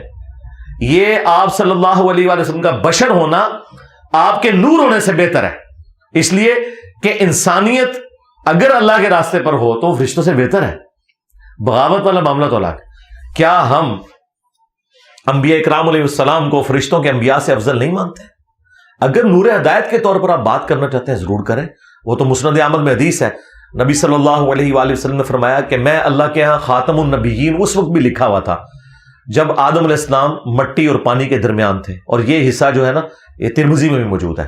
اور پھر آگے نبی اسلام نے فرمایا میں دعائے ابراہیم ہوں, میں عیسیٰ کی بشارت ہوں, میں اپنی ماں کا وہ خواب ہوں جو انہوں نے میری پیدائش کے وقت دیکھا کہ ان کے لیے شام کے محلات بھی روشن ہو گئے. یعنی نبی الاسلام کی والدہ سیدہ آمنہ سلام اللہ علیہ اور رضی اللہ تعالیٰ عنہا کو یہ دکھا دیا گیا تھا کہ آپ سے جو بیٹا پیدا ہوگا بالآخر اس کی حکومت دنیا کی سب سے بڑی سپر پاور رومن امپائر کو بھی سپر سیڈ کر دیے گی. تو نبی الاسلام نور ہدایت ہے, صحیح بخاری بھی نور ہدایت ہے, خلفائے راشدین بھی نور ہدایت ہے, اہل البیت بھی نور ہدایت ہے. لیکن اسپیشی کی بات کریں تو بھائی مجھے بتائیں غزوہ احد کے موقع پر نبی الاسلام کو جب زخم لگا ہے تو آپ کا خون نکلا ہے, نور کا تو خون نہیں نکلتا. آپ علیہ السلام کا جب بیٹا ابراہیم فوت ہوا تو بخاری مسلم میں آپ کی آنکھوں سے آنسو روا ہوئے. تو وہ سارے کے سارے حالات جو ایک انسان پر وارد ہوتے ہیں وہ آپ پر ہوئے. ہاں کچھ آپ کی ایکسٹراڈنری کوالٹیز ہیں, اس کی وجہ سے آپ کی بشریت ختم نہیں ہوتی. مثلا بخاری مسلم میں ہے کہ نبی الاسلام نے فرمایا کہ ہم انبیاء کی صرف آنکھیں سوتی ہیں, دل جاگتا رہتا ہے. آپ تہجد کی نماز پڑھ کے اما عائشہ کہتی ہیں بعض اوقات آپ خراٹے بھی لے رہے ہوتے تھے, بہت اونچی آواز میں نہیں, نارمل خراٹے لینا کوئی بری بات نہیں ہے, نبی الاسلام کی سنت ہے نیند کی حالت میں. جی تو اما عائشہ کہتی ہے میں آپ کے خراٹوں کی آواز سنتی اور پھر آپ اسی طریقے سے اٹھ کے جا کے نماز پڑھا دیتے. تو میں نے پوچھا تو نبی علیہ السلام نے فرمایا کہ ہم انبیاء کے دل جاگتے رہتے ہیں, یعنی انبیاء نیند میں بھی غافل نہیں ہوتے. اب یہ پروٹوکول اور کسی انسان کا نہیں ہو سکتا. نبی علیہ السلام کو اللہ تعالیٰ نے ایسی کوالٹیز دی ہیں جو آپ کے معجزات ہیں, لیکن اس کے سے آپ کی بشریت ختم نہیں ہوگی, وہ اپنی جگہ پہ رہے گی. دیکھیں نبی علیہ السلام پیٹھ کے پیچھے بھی دیکھ لیتے تھے, بخاری مسلم میں ہے. میں نے سنا وہابیزم کے ماننے والے معجزات کا بھی انکار کرتے ہیں. نہیں, وہابی تو کوئی نہیں معجزات کا انکار کرتے ہیں, لیکن یہ میں مانتا ہوں کہ جو ایک پہلو ہے نبی علیہ السلام کی عظمت والا, اچھا, وہ ان سے اوور لک ہو جاتا ہے. انکاری نہیں ہے, اقراری نہیں ہوتے بہت زیادہ, جس طرح کے آپ کے بریلوی نبی علیہ السلام کی سیرت کے اتنے اقراری نہیں ہوتے. انکاری نہیں ہے, اقراری نہیں ہوتے. جب ہم ان سے بات کرتے ہیں کہ بھئی رفع الیدین سنت ہے, دوسری طرف تو ایک مسواک اور پیلی چپل اور پتہ نہیں کیا کچھ تم کرتے ہو, رفع الیدین کے بارے میں اتنے کیوں اس معاملے کو ہلکے لیے ہوئے ہو, تو دونوں طرف غلو ہوا ہوا ہے. لیکن ہم تو جو بھی کتابوں میں رپورٹ ہو گیا ہم منو ان اسی طریقے سے بیان کرتے ہیں. ہم نے ڈنکے کی چوٹ پہ نبی علیہ السلام کے سارے معجزات بیان کیے ہیں, ہمیں کوئی آر نہیں ہے. اچھا, پھر آپ کون کون سے معجزات کو مانتے ہیں کہ وہ ٹھیک ہیں, اور آپ نے بھی معجزات کی بات کی. میں نے تو سنا تھا وہ وہابیزم کے ماننے والے جو ہیں معجزات سے بالکل انکاری ہیں. پہلی تو بات ہے ہم کوئی وہابیزم کے ماننے والے نہیں, ہم قرآن و سنت کے ماننے والے ہیں. ہاں بالکل, ہم وہابیزم کے ماننے والے ہوتے ہیں تو یزید کا اور اس کے والد کا جھوٹا دفاع کر رہے ہوتے ہیں. ہم نہیں کرتے, ہم مولا علی کے ساتھی ہیں الحمدللہ. اس سے بڑا کوئی سرٹیفکیٹ میں اپنا پیش نہیں کر سکتا الحمدللہ. ٹھیک ہے, ہم بنو امیہ کو کنڈیم کرنے والے ہیں سوائے سیدنا عثمان ابن عفان رضی اللہ تعالیٰ عنہ کے اور عمر بن عبد العزیز رحمہ اللہ تعالیٰ کے. اچھا, ہاں جی بالکل کلیئر کٹ. ہمارا وہابیزم سے کیا لینا دینا رہ گئے. معجزات تو بھائی جو قرآن و سنت میں معجزات آئے ہیں وہ تو ہم مانتے ہیں. ہم اختلاف کرتے ہیں, آپ جو اپنے بابوں کی جھوٹی کہانیاں بیان کرتے ہیں ان کو آپ کہتے ہیں کہ یہ نبی کے معجزات ہیں جو بابوں کے ذریعے ظاہر ہو رہے ہیں. اور کیا ظاہر ہو رہے ہیں کہ جی نگاہ مار کے مرید کو جلا کے راکھ کر دیا, لوٹے کی ٹوٹی اس نے قبلہ رخ نہیں رکھی تھی. ہم کہتے ہیں یہ معجزہ نہیں ہے, یہ صراحتاً 302 کا قتل کا مقدمہ بنتا ہے تمہارے بزرگ کے اوپر اگر انہوں نے ایسا کیا ہے. کیونکہ نبی علیہ السلام تو بخاری مسلم میں آیا کہ انس بن مالک کہتے ہیں 10 سال حضور کو وضو کروایا, آپ نے کبھی مجھے نہیں ڈانٹا, کبھی یہ نہیں کہا کہ یہ کام کیوں کیا, یہ کیوں نہیں کیا. نبی علیہ السلام تو اتنی شفقت فرمانے والے تھے. آپ بزرگوں کے ساتھ اس قسم کی جو کرامات منسوخ کرتے ہیں ہم اس کے انکاری ہیں, کرامت کے نہیں, ان جھوٹی کرامتوں کے. مریدنی کو کیچ کر لیا. اب ثاقب رضا مصطفی جیسا بندہ اگر اس قسم کی کہانیاں کرے گا کہ مریدنی کیچ کی, تو ہم کہیں گے کہ بھی باولک نے مریدنی کیچ کی اور دوسری طرف نبی علیہ السلام تو بخاری مسلم ہے کبھی کسی عورت کے ہاتھ کو ٹچ نہیں کیا بیعت کرنے کے لیے بھی. تو یہ تمہارے بزرگ کس طریقے پہ چل رہے تھے, ہمیں ان چیزوں سے اختلاف ہے. باقی آ جائیں آپ معجزات کی طرف. دیکھیں نبی علیہ السلام کے 2 معجزات تو ایسے ہیں جو قرآن میں آئے ہیں, اچھا, جو فزیکل فینومینا آف نیچر کو توڑنے والے, جنہیں آپ معجزہ مانتے ہیں. ہم تو نبی علیہ السلام کو مکمل آپ کی مبارک ذات ہی معجزہ تھی, لیکن جس کو آپ معجزہ بولتے ہیں جو قانون قدرت کو توڑنے والی چیز ہے. یہ میں نے اپنے علماء سنا ہے کہ رسول اللہ خود بھی معجزہ تھے, بالکل ہم بھی مانتے ہیں اس چیز کو. جی, لیکن میں ابھی وہ معجزات بیان کروں گا جو آپ صلی اللہ علیہ وآلہ وسلم نے ایسے کام کیے ہیں جو آپ سمجھتے ہیں کہ یہ ہوگا تو ہم معجزہ مانیں گے. مثال کے طور پر قرآن حکیم میں سورۃ القمر میں آیا ہے کہ نبی صلی اللہ علیہ وآلہ وسلم کے لیے اللہ تعالیٰ نے چاند کو 2 ٹکڑے کر دیا. اچھا, اور یہ قرآن پاک کی اس آیت کے کانٹیکسٹ میں بخاری مسلم میں حدیث ہے کہ عبداللہ ابن مسعود کہتے ہیں کہ نبی علیہ السلام سے جب کافروں نے کہا کہ کوئی نشانی آپ کے لیے ظاہر ہو, تو اللہ تعالیٰ نے چاند کو 2 ٹکڑے کیا, ہیرا پہاڑ کے دائیں اور بائیں ہوا اور پھر بعد میں جڑ گیا. یہ وہ معجزہ ہے جو قرآن میں بخاری مسلم میں رپورٹ ہوا ہے. دوسرا معجزہ جو قرآن میں ہے وہ نبی علیہ السلام کا واقعہ معراج ہے, جو آپ کا الاسراء ہے, زمینی سفر, وہ سورہ بنی اسرائیل میں آیا سبحان الذی اسری بعبدہ لیلا من المسجد الحرام. اور جو آپ کا آسمانی سفر ہے المعراج, بیت المقدس سے لے کر آسمانوں کا سفر, وہ اللہ تعالیٰ نے سورۃ النجم میں ذکر کیا. اور بخاری مسلم میں بڑی تفصیل کے ساتھ آیا کہ مختلف آسمانوں پہ نبی علیہ السلام کی ملاقاتیں انبیاء کرام کے ساتھ ہوئیں. تو یہ وہ معجزات ہیں جو قرآن میں رپورٹ ہوئے ہیں. بخاری مسلم میں تو پھر درجنوں ہیں. مثلا بخاری مسلم میں حدیث ہے کہ اللہ کے محبوب صلی اللہ علیہ وآلہ وسلم سورج گرہن کی نماز پڑھا رہے تھے, آپ چند قدم آگے بڑھے, آپ نے یوں ہاتھ بلند کیا, پھر نیچے کیا, پھر واپس آئے. صحابہ کرام نے بعد میں پوچھا یا رسول اللہ یہ نماز میں کوئی اضافہ ہو گیا یا کوئی اور بات ہے؟ تو آپ نے فرمایا نماز کی حالت میں اللہ تعالیٰ نے مجھے جنت دکھائی 7 آسمانوں کے اوپر, ماشاءاللہ, اور میں نے ارادہ کیا کہ میں تمہارے لیے جنت سے انگوروں کا ایک گوشہ توڑ لوں اس کے لیے میں نے ہاتھ بلند کیا، پھر میں نے ترک کر دیا کہ اللہ تعالیٰ نے نعمتوں کے اوپر پردہ رکھا ہے، اور اگر میں توڑ لیتا تو تم ہمیشہ کھاتے رہتے، کیونکہ جنت کو فنا نہیں ہے۔ نبی علیہ السلام دنیا میں کھڑے ہو کر آپ کا ہاتھ مبارک ساتوں آسمانوں کے اوپر تک پہنچ سکتا ہے جب اللہ تعالیٰ چاہتا ہے۔ تو ظاہر ہے کہ نبی میں بہت بڑا فرق ہے۔ یہ کہہ تو دیتے ہیں وہابی کہ جی نبی کے بھی 2 ہاتھ اور ہمارے بھی 2 ہاتھ، نعوذ باللہ۔ نبی علیہ السلام اسپیشی میں انسان ہے، مرتبے میں نہیں۔ آپ کے ہاتھ کی طرف ہمارے ہاتھ کی طرف، بخاری مسلم میں ہے کہ جابر بن عبداللہ کہتے ہیں کہ صلح حدیبیہ کے موقع پر جب پانی کی قلت ہوئی تو مختلف جگہ سے پانی جمع کر کے بمشکل ایک پیالہ آپ کو پیش کیا گیا، آپ نے اپنی مبارک انگلیاں اس میں داخل کی تو پانی کے چشمے پھوٹے اور اس میں سے صحابہ کرام نے پانی پیا، جانوروں کو پلایا اور سٹور بھی کر لیا۔ تو وہ تابعی پوچھتے ہیں کہ آپ لوگ کتنے تھے؟ انہوں نے کہا ہم 1,00,000 بھی ہوتے نا تو پانی زیادہ تھا، البتہ ہم 1500 تھے جنہوں نے ایک پیالے سے پانی پیا، سارے اونٹوں کو بھی پلایا، سٹور بھی کر لیا، تب بھی اسی طریقے سے آپ کی مبارک انگلیوں سے پانی کے چشمے جاری تھے۔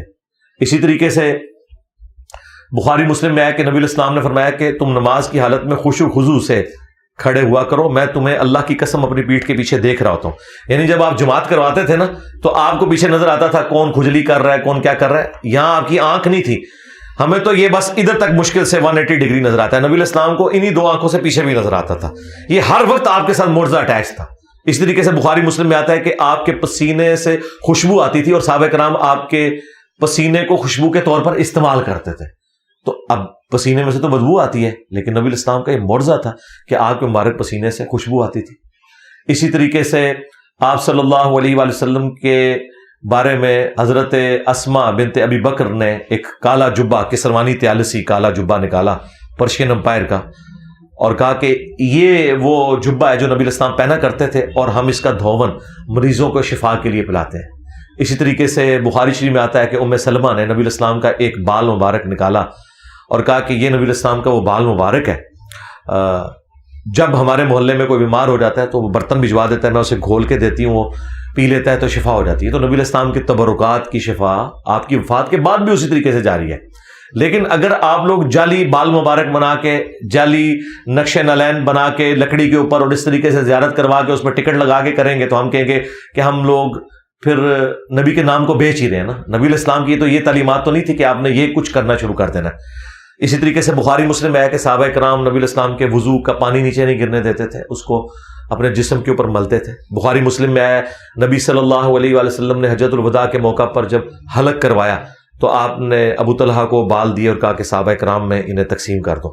اور بخاری میں تو یہاں تک آیا ایک تابعی کہتے ہیں کہ نبی علیہ السلام کا ایک بال مبارک ہونا میرے پاس دنیا اور جو کچھ دنیا کے اندر ہے اس سے بڑھ کر مجھے محبوب ہے۔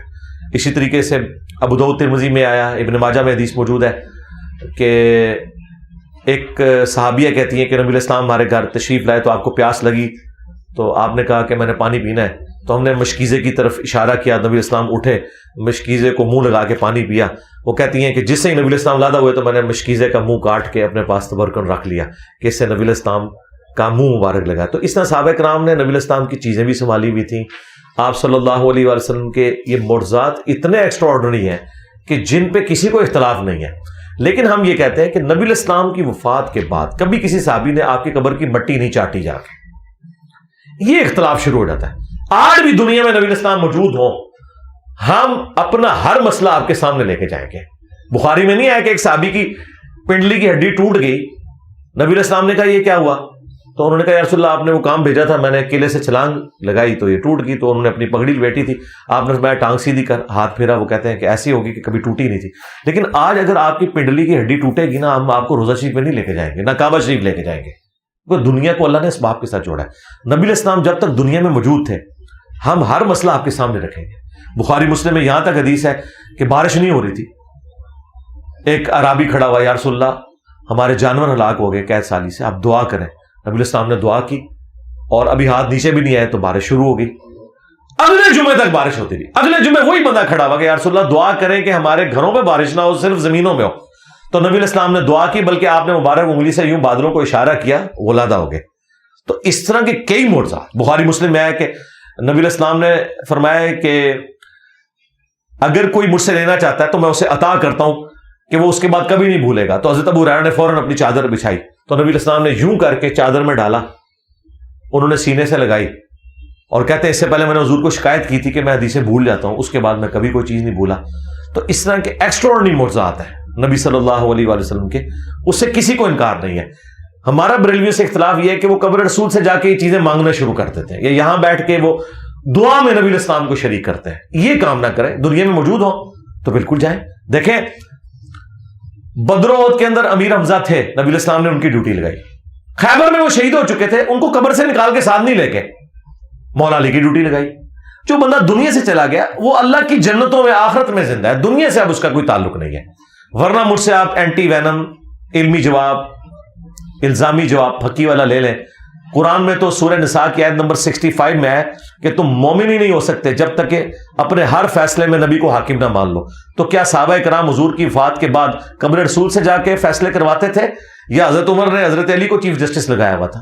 سقیفہ بنی ساعدہ میں جو کچھ ہوا, کیا اس کی شکایت حضرت علی نے جا کے قبر رسول پہ کی ہے, یا حضرت ابوبکر نے کہا کہ ٹھیک ہے علی وہاں سے فیصلہ کروا لیتے ہیں؟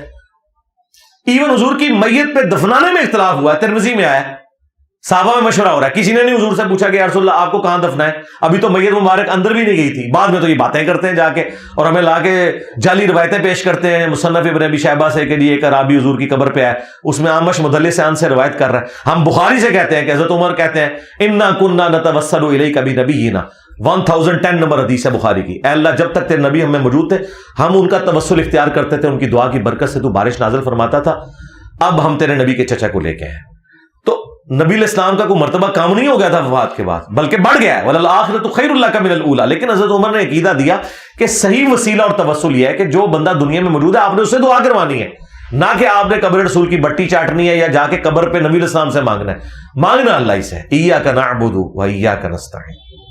اچھا سر, آپ نے قیاس کیا تھا, اچھا سر آپ نے اتحاد کیا تھا, بیج لگایا تھا نالین پاک کا. آپ اگر اتحاد کریں تو آپ کو اجازت ہے, اور آپ نے کہا جی میں نے پوری ٹیم سے مشورہ کیا ہے جی میں نے یہ اتحاد کیا ہے. ہم اگر جھنڈی لگا لیں تو ہمارا اتحاد آپ کیوں قبول نہیں کرتے سر؟ میں نے وہ بیج لگانے کے بعد کہا ہے کہ سوائے ابلیس کے جہاں میں سبھی تو خوشیاں منا رہے ہیں. اور دوسرا میں نے یہ جو بیج لگایا ہے یہ پراپرلی کوئی میں نے سرمنی کی ہے کہ میں نے کہیں بندے اکٹھے کیے ہوں, ساروں نے بیج لگائے ہوئے ہوں, پھر ہم بیٹھ کے وہاں پہ لنگر کھا رہے ہوں اور ایک پورا پراپر طریقے سے جلوس لے کے چلے ہوں. ٹھیک ہے, میں کہتا ہوں آپ ربیع الاول کیا پورا سال لگا کے رکھیں, لبیک یا رسول اللہ کا بیج لگائیں, کوئی حرج نہیں, ہمیں کوئی اس سے اختلاف نہیں. جب اسے آپ اجتماعی شکل دیتے ہیں, آپ اس مثال کو سمجھیں, جب بھی کوئی عبادت اجتماعی طور پر ہوگی نا وہ بدعت میں چلی جائے گی. انڈیویجول ہم کوئی بدعت نہیں کہتے ہیں. مثال کے طور پر آپ اشراق کے نفل پڑھیں, 8 پڑھیں, 10 پڑھیں, 12 پڑھیں, لیکن اگر آپ اشراق اور چاش کی جماعت اعلانیہ کروانا شروع کر دیں گے ہم اسے بدعت کہیں گے. ونس اجتماعی کوئی معاملہ ہوتا ہے, آپ تسبیح کے اوپر, گٹھلیوں کے اوپر اللہ کا ذکر کریں, کوئی مسئلہ نہیں ہے, لیکن جیسا ہی اجتماعی ذکر کریں گے وہ بدعت کی کیٹیگری میں چلا جائے گا. وہ دارمی میں حدیث ہے, عبداللہ ابن مسعود نے کہا ابھی تو نبی کے برتن بھی نہیں ٹوٹے, آپ کے کپڑے بھی پرانے نہیں ہوئے, اور نبی کے صحابہ بھی نہیں سارے مر گئے کہ تم نے دین میں یہ بدعت جاری کر دی ہے. ایک کہنا جی پڑھ 100 دفعہ سبحان اللہ, باقی سارے گیٹیاں سٹ دینے اور چادر بچھا کے. لیکن دوسری طرف ابو داؤد میں حدیث ہے, نبی علیہ السلام کے سامنے ایک عورت گٹھلیوں پہ پڑھ رہی تھی, آپ نے فرمایا اس سے آسان عمل بتاتا ہوں, اور آپ نے اس کو ایک وظیفہ تعلیم فرمایا, لیکن اس کو حرام نہیں کہا کیونکہ وہ انڈیویجول تھی. وہ عورت بھی اگر پورے محلے کی عورتیں لے کے بیٹھی ہوتی نا 1.25 لاکھ دفعہ آیت کریمہ تو بدعت ہو جانی تھی. یہ بدعت میں آپ سمجھیں انڈیویجول آپ جو عبادتیں ان کی اثر موجود ہے, اگر آپ کرنا چاہتے ہیں ضرور کریں, لیکن جیسے ہی اس کو اجتماعی شکل دے کے ایک سرمنی بناتے ہیں نا پھر وہ بدعت کی کیٹیگری میں چلی جاتی ہے یہ چیز. اچھا, حضور نے کہا ہے کہ میں اس وقت بھی نبی تھا کہ جب آدم علیہ السلام مٹی اور پانی کے درمیان تھے. تو ہم تو انہیں اولین والآخرین مانتے ہیں, تو آپ تو اس کا انکار کرتے ہیں کہ آپ تو کہتے ہیں کہ جناب حضور جو ہیں اسی وقت پیدا ہوئے جب آپ 12 ربیع الاول کو دنیا میں آئے, اس سے پہلے کوئی وجود نہیں تھا. اس سے نہیں, تو آپ بھی یہ مانتے ہیں کہ نبی صلی اللہ علیہ وسلم کا کوئی وجود ظاہری, یہی بات ہے نا. آپ کا بھی عقیدہ ہے کہ جب تک حضرت عبداللہ اور حضرت آمنہ علیہم السلام ورضی اللہ عنہما کی شادی نہیں ہوئی تھی اس وقت تک نبی علیہ السلام دنیا میں تشریف فرما نہیں تھے. بس یہی عقیدہ ہے. اللہ کے ہاں جو ہے نا وہ تو ہے نا کہ میں اس وقت بھی نبی تھا, اللہ کے علم میں نبی لکھا ہوا تھا, اللہ کے ہاں نہیں جی لکھا ہوا الفاظ مسند احمد میں, میں اللہ کے ہاں خاتم النبیین لکھا ہوا تھا. اچھا رہا موجود ہونا, جی اس وقت بھی موجود تھے روح کی شکل میں, اور اس وقت صرف یہ نہیں ہے کہ نبی علیہ السلام موجود تھے, ہم لوگ بھی موجود تھے. انسانی شکل میں پہلا انسان جو آیا نا جس سے ہماری نسل چلی ہے جی وہ حضرت آدم ہے. اس وقت نبی علیہ السلام انسانی شکل میں نہیں تھے. اور اگر آپ کہتے ہیں روحانی طور پر تھے تو روحانی طور پہ تو ہم بھی تھے. روحیں تو اللہ نے پہلے پیدا کی ہیں. میں بھی حضرت آدم علیہ السلام کی پیدائش سے پہلے اللہ کے ہاں روحانی طور پر تو تھا, آپ بھی تھے, لیکن انسانی شکل میں 4 اکتوبر 1977 کو اپنے ماں باپ کے گھر پیدا ہوا. اس بات کو سمجھیں. باقی یہ نبی علیہ السلام نے کیوں فرمایا فضیلت کے طور پر کہ مجھے اللہ نے پیغمبر اور خاتم النبیین چن لیا ہوا تھا. یعنی خاتم النبیین آپ کو اللہ تعالیٰ نے چن لیا تھا. یہ آپ نے کوئی محنت کر کے مرتبہ حاصل نہیں کیا, بلکہ اللہ نے آپ کی ڈیسٹنی میں, تقدیر میں یہ لکھ دیا تھا. یہ نبی علیہ السلام بتانا چاہ رہے ہیں. کیونکہ اس میں کیا الفاظ ہیں ترمذی میں, یا رسول اللہ آپ نبی کب بنائے گئے؟ تو آپ صلی اللہ علیہ وآلہ وسلم تو 40 سال کی عمر میں مبعوث ہوئے, صحابہ کو پتا تھا. لیکن آپ نے کیا فرمایا, میں اللہ کے ہاں اس وقت بھی نبی تھا جب آدم مٹی اور پانی کے درمیان تھے. وہ اللہ کے علم میں فزیکلی موجود نہیں تھے. اچھا مجھے بتائیں, اگر فزیکلی تھے تو نبی علیہ السلام کے جد امجد ہم حضرت ابراہیم کو کیوں کہتے ہیں؟ ابراہیم تو نبی علیہ السلام کی اولاد میں ہونے چاہیے. اگر نبی علیہ السلام پہلے سے ہیں, ہم کیا کہتے ہیں کہ ان کے جد امجد حضرت آدم کی اولاد سے ہے نا. نبی علیہ السلام فرمایا نا, میں اللہ کے یہاں خاتم النبیین لکھا تھا جب آدم علیہ السلام مٹی اور پانی کے درمیان تھے. میں دعائے ابراہیم ہوں, میں عیسیٰ کی بشارت ہوں, میں اپنی ماں کا وہ خواب ہوں جو انہوں نے پیدائش کے وقت دیکھا کہ ان کے لیے شام کے محلات روشن ہو گئے. تو نبی علیہ السلام اپنے آپ کو ابراہیم کی اولاد مانتے تھے, اسماعیل علیہ السلام کی اولاد مانتے تھے. تو کیوں مانتے تھے؟ تو بیگوٹن اعتبار سے نبی علیہ السلام حضرت آدم علیہ السلام سے پہلے نہیں ہے, وہ آخری نبی ہے. لیکن اگر روحانی اعتبار سے دیکھا جائے تو تمام روحیں, خواہ وہ کفار کی روحیں ہیں, انسانوں کی روحیں ہیں, ان میں بھی نیک بندوں کی ہیں, بدکاروں کی ہیں, وہ سب کی سب روحیں پہلے موجود تھی. وہ روح جسم میں جب آئی ہے نا, پہلا جو انسان ہے وہ آدم علیہ السلام ہے. ہاں, نہ حضرت ابراہیم ہے, نہ حضرت موسیٰ ہے, نہ حضرت عیسیٰ ہے, نہ نبی صلی اللہ علیہ وآلہ وسلم ہے. انسانیت کی ابتدا جو ہے حضرت آدم علیہ السلام سے ہوئی ہے. ابھی میں وہ سائنٹیفک بحث نہیں کر رہا کہ حضرت آدم علیہ السلام سے پہلے انسان کس شکل میں تھے, ان انسانوں کی بات نہیں کر رہا. جو پراپر جن کو اللہ تعالیٰ نے خلیفہ بنایا وہ آدم علیہ السلام ہے. ٹھیک ہو گیا. اچھا سر, ایک اور عقیدہ بڑا بیان کیا جاتا ہے, آپ کہا جاتا ہے کہ آپ محمد ابن عبد الوہاب سے بہت زیادہ متاثر ہیں. آپ خود کو وہابی بھی نہیں کہنے دیتے, ان سے بھی متاثر ہیں. اور یہ بھی کہا جاتا ہے کہ انہوں نے ہی سب سے پہلے میلاد کے خلاف بات کی اور مزارات گرائے, سارے معاملات کیے. تو آپ ان سے بھی متاثر ہیں, خود کو وہابی بھی نہیں کہنے دیتے, یہ کیا معاملہ ہے؟ میں تو اعلیٰ حضرت سے بھی متاثر ہوں, میں تو باپا جانی سے بھی متاثر ہوں. تو متاثر ہونے کا مطلب یہ نہیں ہے کہ کسی کے غلط نظریات کو ہم انڈورس کریں گے. اچھا, باقی رہ گیا محمد بن عبد الوہاب صاحب, ان سے پہلے ابن تیمیہ نے بھی اس میلاد کے اوپر گرفت کی ہے, اقتداء الصراط المستقیم. اگرچہ اس میں ان سے تھوڑی مس ہینڈلنگ ہوئی, انہوں نے کہا کہ اس کے پیچھے جو نیت ہے اس پہ ثواب ہوگا, عمل یہ بدعت ہے. ہم تو ان باتوں کو غلط سمجھتے ہیں. ہم یہ کہتے ہیں کہ یہ مروجہ میلاد جو ہے یہ نبی الاسلام سے ثابت نہیں ہے. ہاں, جو وہ والا میلاد ہے جس کا میں نے ذکر کیا وہ آپ ضرور کریں, روزہ بھی رکھیں, جمعے کے خطبات میں نبی الاسلام کی مبارک سیرت کا, صورت کا, آپ کے معجزات کا ذکر کریں.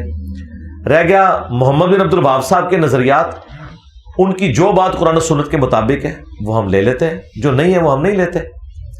آپ محمد بن عبد الوہاب کی بات کر رہے ہیں, ان کو تو بمشکل 200-250 سال ہوئے ہیں. ہم تو بات بخاری مسلم کی کر رہے ہیں. اس کی وجہ سے کوئی مجھے کہنا شروع کر دے گا کہ میں امام بخاری کا ماننے والا ہوں. میں نبی الاسلام کی احادیث کی بات کرتا ہوں. میرا 1 یا 2 لیکچر ہے محمد بن عبد الوہاب صاحب کے بارے میں, وہ بھی کلپ ہے جس میں ان کے اوپر الزام لگایا گیا تھا کہ انہوں نے کہا تھا کہ میں روزہ رسول ختم کر دوں گا. میں نے کہا تھا جھوٹوں پہ اللہ کی لعنت, انہوں نے کبھی نہیں کہا. وہ اختلاف صرف گنبد خضرا پر ہے, اور وہ بالکل درست ہے. گنبد خضرا تو 678 ہجری میں رکھا گیا. پہلے 650 سال کے مسلمانوں نے گنبد خضرا کیوں نہیں رکھا جبکہ ٹیکنالوجی بھی تھی؟ آیا صوفیہ استنبول میں جو ہے نا, یہ نبی الاسلام کی پیدائش سے بھی 35 سال پہلے بنا ہے. گنبد خضرا سے بھی کتنا بڑا وہ گنبد ہے. صحابہ کرام نے سونے کا گنبد رکھ دینا تھا اگر جائز ہوتا. حضرت عمر کے پاس آج کا اربوں ڈالر جزیہ رومن امپائر کا آتا تھا, لیکن انہیں پتا تھا کہ مسلم کی حدیث ہے, میں تمہیں منع کرتا ہوں قبروں کو پکا کرنے سے, قبروں پر عمارت بنانے سے اور ان پر بیٹھنے سے. صحابہ تابعین تبع تابعین نے کام نہیں کیا. حالانکہ تابعین کے دور میں کچھ صحابہ بھی زندہ تھے تو یہ قبۃ الصخرہ بنایا گیا, ڈوم آف دا راک, گولڈن ڈوم جو یروشلم میں. عبد الملک بن مروان نے بنوایا تھا یہ, لیکن اسی دور میں اس نے روزہ رسول کے اوپر کوئی گنبد نہیں بنوایا. اسے پتا تھا کہ یہ کام غلط ہے. یہ تو ایک ایوبی ڈائنسٹی کا بادشاہ تھا, مملوک سلطنت کا, ملک المنصور اس نے مروایا تھا 678 ہجری میں، اور جس نے مشورہ دیا تھا وہ بعد میں معزول ہو گیا. لوگوں نے کہا کہ اسے سزا ملی ہے اس کام کی. وفاء الوفا کتاب آپ دیکھ لیں مدینے کی تاریخ کے اوپر، پوری دنیا میں اردو ترجمے کے ساتھ آ چکی ہوئی ہے، علامہ سمودی کی، اس میں یہ لکھا ہوا ہے.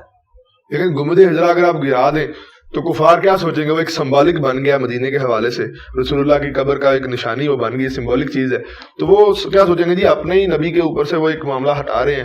دیکھیں پہلی تو بات ہے، ہم نے کبھی نہیں کہا کہ گنبد خضرا کو گرا دیں، ہم نے یہ کبھی نہیں کہا.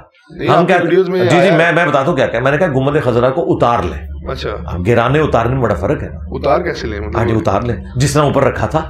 حجر عائشہ تو پہلے ہی موجود تھا جی، چھت بھی تھی. لوگ کہتے ہیں نبی کی قبر کو ننگا کرنا چاہتا ہے. بھائی نبی الاسلام کی قبر ننگی تھی 650 سال تک، یعنی خلفائے راشدین آل البیت نے نبی الاسلام کی قبر کو ننگا رکھا ہوا تھا. یعنی خام خواہ ایک جذباتی جملے بولتے ہیں، بالکل ایسا نہیں ہے. نبی الاسلام حجر عائشہ میں دفن ہوئے، کیونکہ ترمذی میں حدیث ہے نبی کو وہیں پہ دفن کیا جاتا ہے.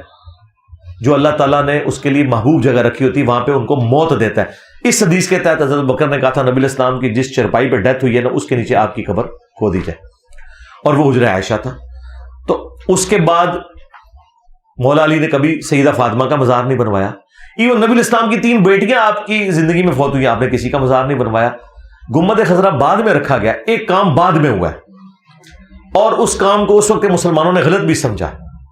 اگر آپ اس کام کو صحیح سمجھتے ہیں تو پہلے 650 سال کے مسلمانوں کو کیا کہیں گے؟ جبکہ ٹیکنالوجی بھی تھی، یہ نہیں تھا کہ اس زمانے میں گنبد بنتے نہیں تھے. قبل از مسیح کلیسا بنے ہوئے، صحابہ کرام کے پاس ٹیکنالوجی بھی تھی. قبۃ الصغرا میں نے بتایا کہ موجود تھا، اس کے باوجود انہوں نے نہیں رکھا کیونکہ وہ سمجھتے تھے یہ غلط ہے. جو کام غلط ہے اگر ایک بندہ اسے آ کے دوبارہ سے کرتا ہے، مثال کے طور پہ میں آپ کو ابھی سمجھاتا ہوں. کل کو یہ جو پوڈری چرسی قسم کے لوگ ہیں ان کا قبضہ ہو جائے مدینہ شریف پہ اور یہ ڈول ڈمکا شروع کر دے قبر رسول پہ، آپ نہیں روکیں گے؟ بالکل روکیں گے. کیوں روکیں گے؟ آپ یہ کہیں گے کہ یہ حضور کی مرضی سے ہو رہا ہے، آپ یہ کہیں گے خلاف شرع ہے. تو یہ گنبد جو لا کے رکھا گیا یہ خلاف شرع ہے نا، کیونکہ نبی اسلام کی حدیث ہے مسلم میں تمہیں منع کرتا ہوں قبروں کو پکا کرنے سے، عمارت بنانے سے اور ان پر بیٹھنے سے. خلاف شرع کام ہوا ہے نا. اور یہ دیکھیں یہ کہتے ہیں کہ جی یہ کیسے ہو سکتا ہے کہ اللہ کے نبی کی قبر کے اوپر خلاف شرع کام ہو جائے، اللہ تعالیٰ حفاظت کرنے والا ہے. پھر بڑا خطرناک کھیل میں کھیلوں گا آپ کے ساتھ. پھر تو میں یہ کہوں گا کہ امام کعبہ بھی اللہ کی مرضی سے ہے اور مسجد نبی کا امام بھی اللہ کی مرضی سے ہے، تو تم اس کے پیچھے نماز کیوں نہیں پڑھتے؟ پھر ہمیں کہیں گے نہیں جی وہ تو یزید بھی آ گیا تھا. وہ ایک جگہ تو ہونا، ایک ٹکٹ کتنے مزے کر رہے تھے. ٹھیک ہے. اچھا قبۃ الصغرا بھی تو ایک ڈوم آف دی راک اسے کہا جاتا ہے، ایک پتھر تھا جس سے حضور معراج میں گئے، تو اس میں بھی تو بنا دیا گیا گنبد. تو ایک پتھر کی تعظیم کی خاطر وہ گنبد بنا دیا، تو حضور کے اگر بنا دیا تو اس بعد والوں میں بے شک بنایا، لیکن اس میں کیا حرج ہو گیا؟ لاجیکلی آپ کی بات درست ہے جی. تو یہ اس زمانے میں جنہوں نے یہ بنوایا تھا ان کو قبر رسول پہ گنبد بنانے کا خیال کیوں نہیں ہے؟ اس وجہ سے کہ مسلم شریف میں جو ممانعت ہے نا وہ قبر پر عمارت بنانے کی ہے. آپ مسجد کے اوپر بھی گنبد بنا لیں کوئی مسئلہ نہیں ہے، قبر کے اوپر عمارت نہیں بنا سکتے. اصل اختلاف یہ ہے. تو قبۃ الصخرہ کسی کی قبر پہ نہیں بنا ہوا، وہ اس راک کے اوپر بنا ہوا ہے. نبی الاسلام نے اگر قبروں پر عمارت بنانے سے منع نہ کیا ہوتا نا تو میں کہتا ہوں کہ نبی الاسلام کی قبر مبارک پہ سونے کا گنبد بنا کے رکھنا چاہیے تھا. ہمارے لیے پروٹوکول والی بات ہے کہ ہم یہ کریں، ٹھیک ہے، کہ ہم نبی الاسلام کو اس حوالے سے تعظیم دیتے ہیں. لیکن چونکہ آپ علیہ السلام نے منع فرما دیا، جب آپ کوئی چیز منع کرتے، اب مجھے بتائیں کیا سجدہ کرنا اس سے بڑی کو تعظیم ہو سکتی ہے؟ نہیں، بالکل نہیں. حضرت آدم علیہ السلام کو فرشتوں نے سجدہ کیا تو آدم علیہ السلام کی تعظیم کی نا. یوسف علیہ السلام کو ان کے بھائیوں نے سجدہ کر کے ان کی تعظیم کی نا. تو ہم کتنے بدبخت ہیں کہ اپنے نبی کو سجدہ کر کے ان کی تعظیم بجا نہیں لاتے. تو آپ کیا کہیں گے؟ اب حرام قرار دے دیا بس. لیکن وہ جو سجدے ہوئے ہیں ان کو ہم غلط اس لیے نہیں کہہ رہے کہ اس وقت تک جائز تھا تعظیمی، اب ہم اس کو حرام سمجھتے ہیں. کیونکہ ابو داؤد میں حدیث ہے میں سجدہ جائز سمجھتا تو بیویوں سے کہتا کہ اپنے خامدوں کو کریں. اور یہ اس موقع پہ آپ نے ارشاد فرمایا کہ جب ایک صحابی نے حضور کو سجدہ کیا، آپ فرمایا سر اٹھا کیا کر رہا ہے، کیا جب میں فوت ہو جاؤں گا تم میری قبر سے گزرو گے، میری قبر پہ بھی سجدہ کرو گے؟ انہوں نے کہا نہیں یا رسول اللہ. تو فرمایا مجھے بھی سجدہ نہ کرو. اگر میں سجدہ جائز سمجھتا تو بیویوں سے کہتا کہ اپنے خامدوں کو سجدہ کریں اس حق کے سبب جو اللہ تعالیٰ نے دیا. سجدہ جو تعظیم کا اعلیٰ ترین درجہ تھا، جو ہمارا دل کرتا ہے کہ ہم اپنے نبی کو کرتے، لیکن نبی نے منع کر دیا. وہ اعلیٰ حضرت نے بھی شعر کہا ہے، سر سوئے روزہ جھکا پھر تجھ کو کیا، دل تھا ساجد نج دیا پھر تجھ کو کیا. وہ کہہ رہے دل میرے سجدے میں تھا لیکن سر بس تھوڑا سا جھکا ہے. سجدہ میں اس لیے نہیں کر سکتا کہ نبی الاسلام کی اجازت نہیں ہے، لیکن دل سجدے میں ہی ہے. میں تو خیر اس کے ساتھ بھی ایگری نہیں کرتا. دل کی اجازت پتہ نہیں انہوں نے کہاں سے لے لی ہے. ہم تو کہتے ہیں نبی الاسلام نے منع فرمایا تو منع, بس دیٹس آل.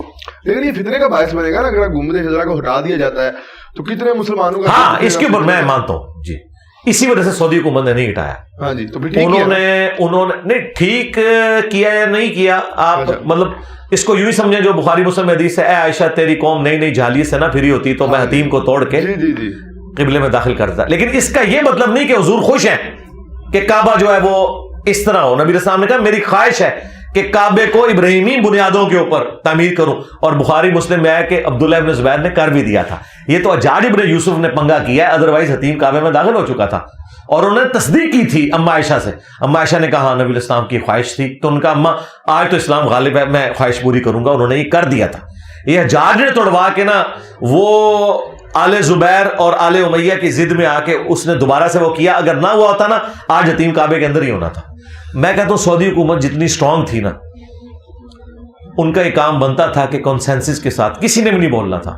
وقتی طور پہ بولتے خاموش ہو جاتے, لیکن کم از کم یہ مزارات جو دنیا میں بن رہے ہیں اس کی بنیاد کے اوپر, تو اگر نہیں کر سکے تو انشاءاللہ ہم امام مہدی کا انتظار کر رہے ہیں. امام مہدی انشاءاللہ یہ کام کریں گے, انشاءاللہ سنت کو اسٹیبلش کریں گے انشاءاللہ. قبر رسول پہ جانے کا آپ کا کیا عقیدہ ہے کہ وہاں پہ جانے کا کتنا ثواب ہے؟ میں نے تو سنا ہے جو وہابیزم کے ماننے والے ہیں وہ تو قبر رسول پہ جانے کے انکار ہیں, بلکہ شعر بھی آیا کہ اے ظاہر بتھا تو چلا جا مدینے کو اور ابلیس تو تجھے روکے گا, اس طرح کا کوئی شعر بھی پڑھا جاتا ہے. پتہ نہیں باقاعدہ طور پہ روکتے بھی ہیں وہابی کچھ نا؟ نہیں کوئی وہابی نہیں روکتا, ہم وہابیوں کے کوئی نمائندہ نہیں ہے, لیکن بالکل جھوٹ ہے. دیکھیں مفتی اعظم سعودیہ نے ایک کتاب چھاپی ہوئی ہے جس میں روزہ شریف کی حاضری کا لکھا ہوا ہے. اس میں انہوں نے باقاعدہ لکھا ہے کہ نبی الاسلام اپنی وفات کے بعد بھی اسی طریقے سے قابل احترام ہے جس طرح اپنی زندگی میں آپ کی قبر مبارک کے پاس بلند نہ کی جائے آواز. اور باقاعدہ انہوں نے وہی طریقہ لکھا ہے جو اہل سنت کے ہاں کتابوں میں ہے, 4 کتابوں میں, الموطا امام مالک میں, سنن کبری البیہقی میں, المصنف ابن ابی شیبہ میں, فضل الصلاۃ علی النبی میں, کہ عبداللہ بن عمر جب بھی سفر پہ جاتے یا واپس آتے پہلے مسجد نبی میں 2 نفل پڑھتے, اس کے بعد قبر رسول پر حاضر ہو کر پڑھتے السلام علیک یا رسول اللہ. پھر حضرت ابو بکر کی قبر پر آ کر عرض کرتے السلام علیک یا ابا بکر, پھر السلام علیک یا عمر. یہ آپ کی روٹین تھی. تو السلام علیک یا رسول اللہ قبر رسول پر پڑھنا اس کے اوپر امت کا اجماع ہے. بلکہ میں آپ کو بتاؤں جو سعودیہ کا چینل ہے نا جو لائیو آ رہا ہوتا ہے مسجد نبوی سے, وہ جب اذان سے پہلے روزہ شریف کے سامنے کیمرے کو لے کے آتے ہیں تو وہ بھی پڑھ رہا ہوتا ہے السلام علیکم یا رسول اللہ, کیونکہ وہ لائیو آ رہا ہوتا ہے. اور اس لائیو چینل پہ میں بھی الحمدللہ جتنی بار سامنے آؤں میں السلام علیکم یا رسول اللہ پڑھتا ہوں. ایون ہمارے لائیو سٹریم میں ایک بندہ آ گیا تھا اور وہ ریئل ٹائم روزہ شریف پہ کھڑا تھا. اس نے جعلی شریف سے نہیں, باہر گمبد کی سیدھ میں کھڑے ہو کر جب اس نے وہ کیمرہ دکھایا تو میں نے السلام علیکم یا رسول اللہ ویڈیو میں پڑھا, کیونکہ نبی السلام کا روزہ شریف میرے سامنے تھا. ٹھیک ہے, وہ تو ویڈیو میں سامنے تھا, تو پھر اس میں تو بس سامنے نہیں, میں ویسے بھی نماز میں پڑھتا ہوں. اچھا, السلام علیکم ایھا النبی. لیکن عقیدہ کیا ہے جو بخاری مسلم میں ہے کہ جب تم پڑھو گے السلام علینا وعلی عباد اللہ الصالحین تو زمین و آسمان میں تمام نیک بندوں تک اللہ تعالیٰ تمہارا سلام پہنچا دے گا. ہم السلام علیکم یا رسول اللہ پڑھتے ہیں, نماز میں بھی پڑھتے ہیں, نماز کے علاوہ بھی پڑھتے ہیں, لیکن پیچھے جو عقیدہ ہے نا وہ یہ ہے کہ ہمارا صلاۃ و سلام اللہ تعالیٰ اپنے نبی تک پہنچاتا ہے. یہ یہاں پہ آگے اختلاف ہو جاتا ہے جب آپ کہتے ہیں وہ خود سنتے ہیں, دور و نزدیک کے سننے والے وہ کان, یہ جو آپ کرتے ہیں نا اس میں ہم کہتے ہیں کہ یار یہ آپ غلو کر رہے ہیں دین میں. نبی الاسلام نے فرمایا اللہ تعالیٰ پہنچاتے تھے بس.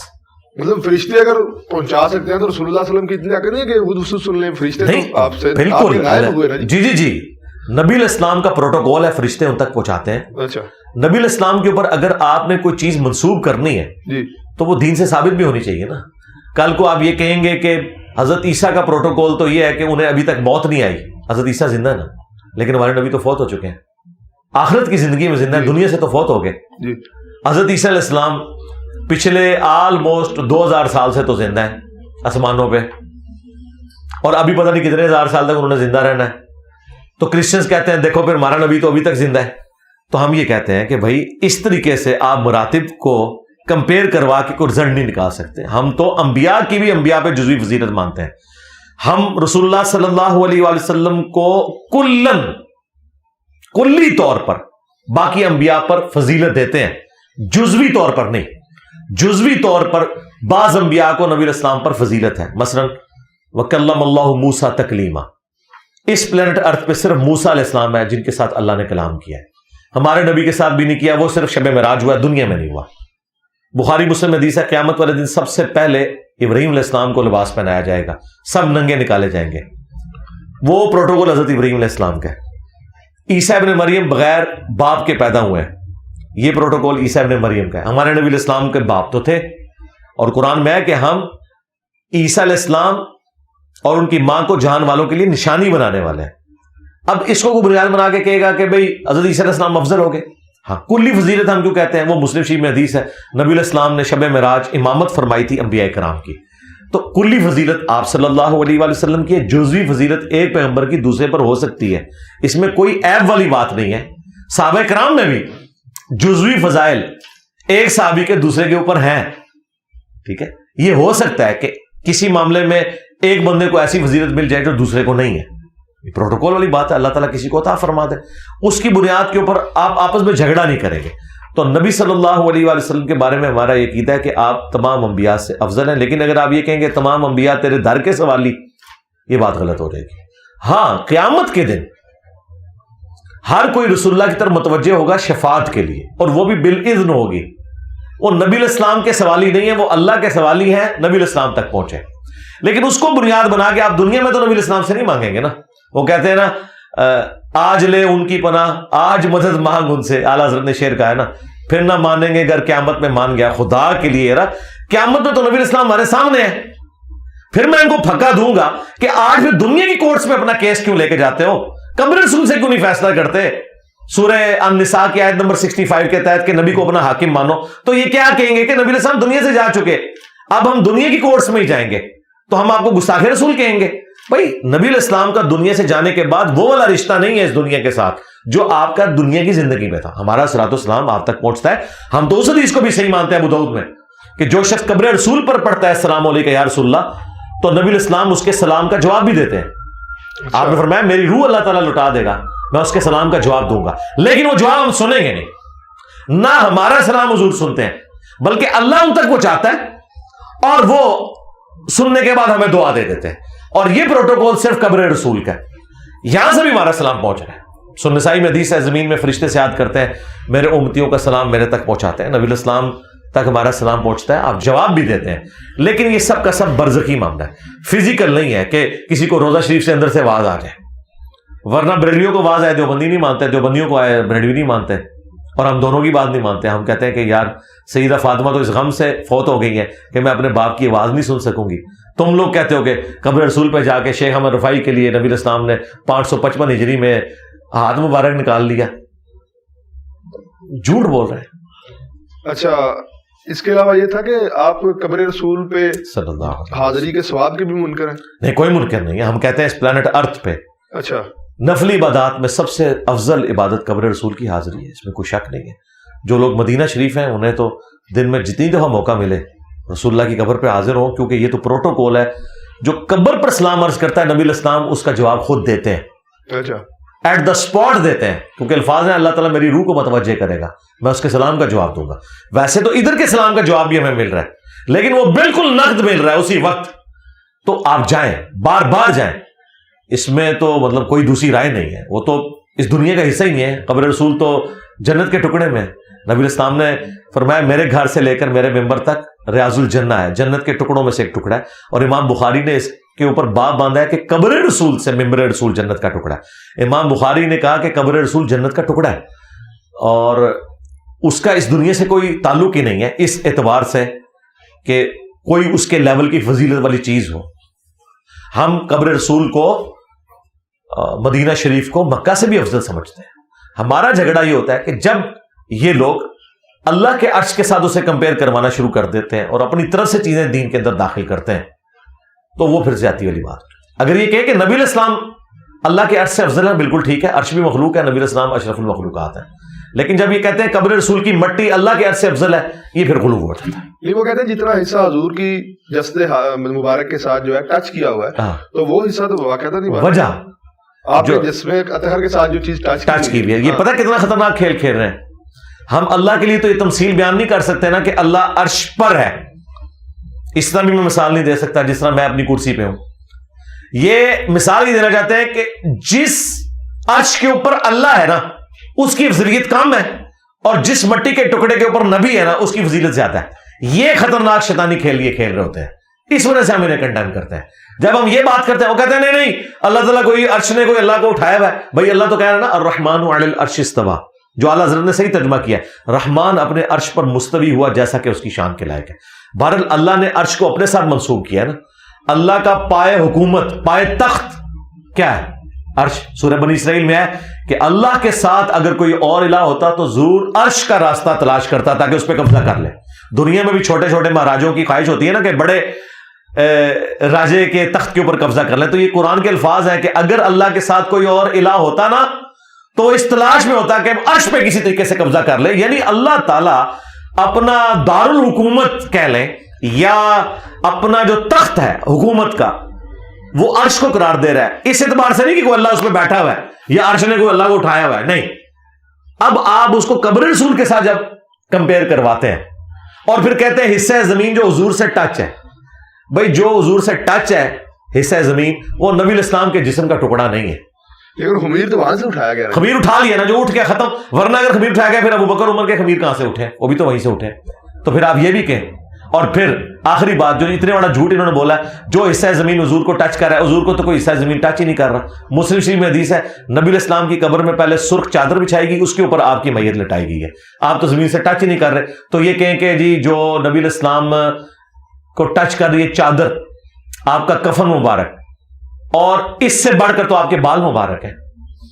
آج تک کسی صحابی نے کہا کہ حضور کے بال مبارک اللہ کے عرش سے افضل ہے, آپ کا کرتا مبارک اللہ کے عرش سے افضل ہے؟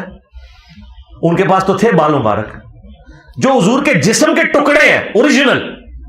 قبر رسول جسم کا ٹکڑا نہیں ہے, بلکہ وہ خمیر جو اٹھ گیا وہ اٹھ گیا.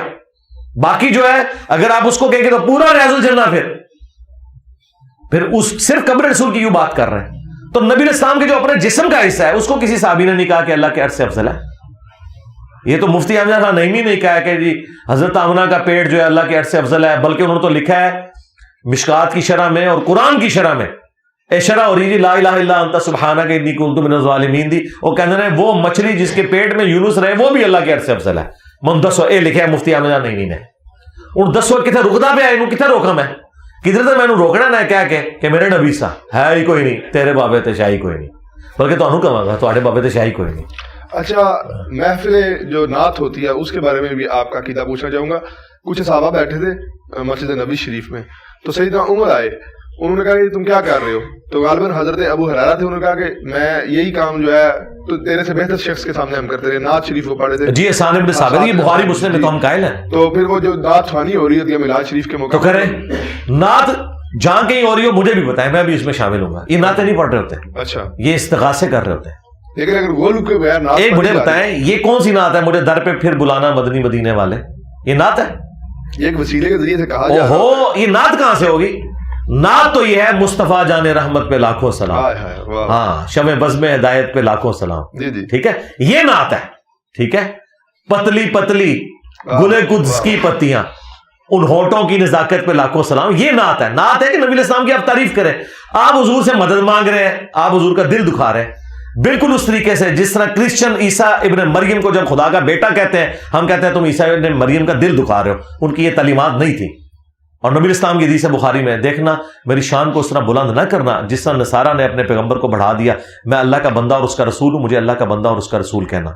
اور مسند احمد میں حدیث ہے اللہم لا تجعل قبری وثنا یعبد, اے اللہ میری قبر کو ایسا بت نہ بننے دینا کہ لوگ اس کی پوجا شروع کرتے ہیں. بخاری مسلم میں حدیث ہے نبی الاسلام اپنی وفات کے دنوں میں جب آپ کی بیماری چل رہی تھی بار بار اپنے چہرے اقدس سے چادر کو ہٹاتے اور پاس پانی کا پیالہ تھا اس سے ہاتھ گیلا کر کے چہرے پر ملتے اور بخار کی شدت کو ٹھنڈا کرتے اور ساتھ فرماتے لعن اللہ الیہود والنصارى اتخذوا قبور انبیاء مساجدہ, اللہ کی لعنت ہو یہود و نصارہ پر, انہوں نے اپنے نبیوں کی قبروں کو سجدہ گاہ بنا لیا تھا. اور بخاری مسلم میں اس کے ساتھ یہ عائشہ کے الفاظ ہیں اگر ہمیں یہ خطرہ نہ ہوتا کہ لوگ رسول اللہ کی قبر پہ سجدے شروع کر دیں گے تو ہم نبی الاسلام کی قبر کو زیارت کے لیے اوپن چھوڑ دیتے, یعنی حجرہ عائشہ کی میں دیوار بھی گرا دیتی ہے عائشہ کہتی ہیں تاکہ لوگ زیارت کریں, لیکن ہمیں خطرہ تھا اور حضور ہمیں ڈرا رہے تھے. پھر بخاری مسلم دونوں میں حدیث ہے نبی الاسلام کی 3 بیویاں حضور کے پاس بیٹھی ہوئی ہیں آخری وقت میں, ام حبیبہ, ام سلمہ اور ام عائشہ.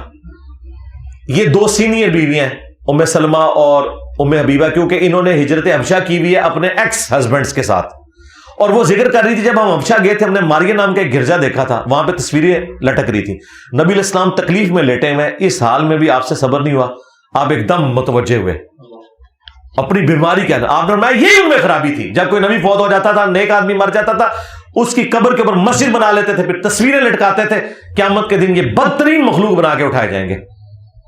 اور مسلم شریف میں حدیث ہے، جندب رضی اللہ تعالیٰ کہتے ہیں نبی علیہ السلام نے اپنی وفات سے 5 دن پہلے فرمایا تھا، دیکھنا میں تمہیں خبردار کر رہا ہوں، اگلے لوگوں میں جب کوئی نبی یا نیک بندہ فوت ہوتا تھا اس کی قبر پہ سجدے شروع کر دیتے تھے، میں تمہیں اس کام سے منع کرتا ہوں.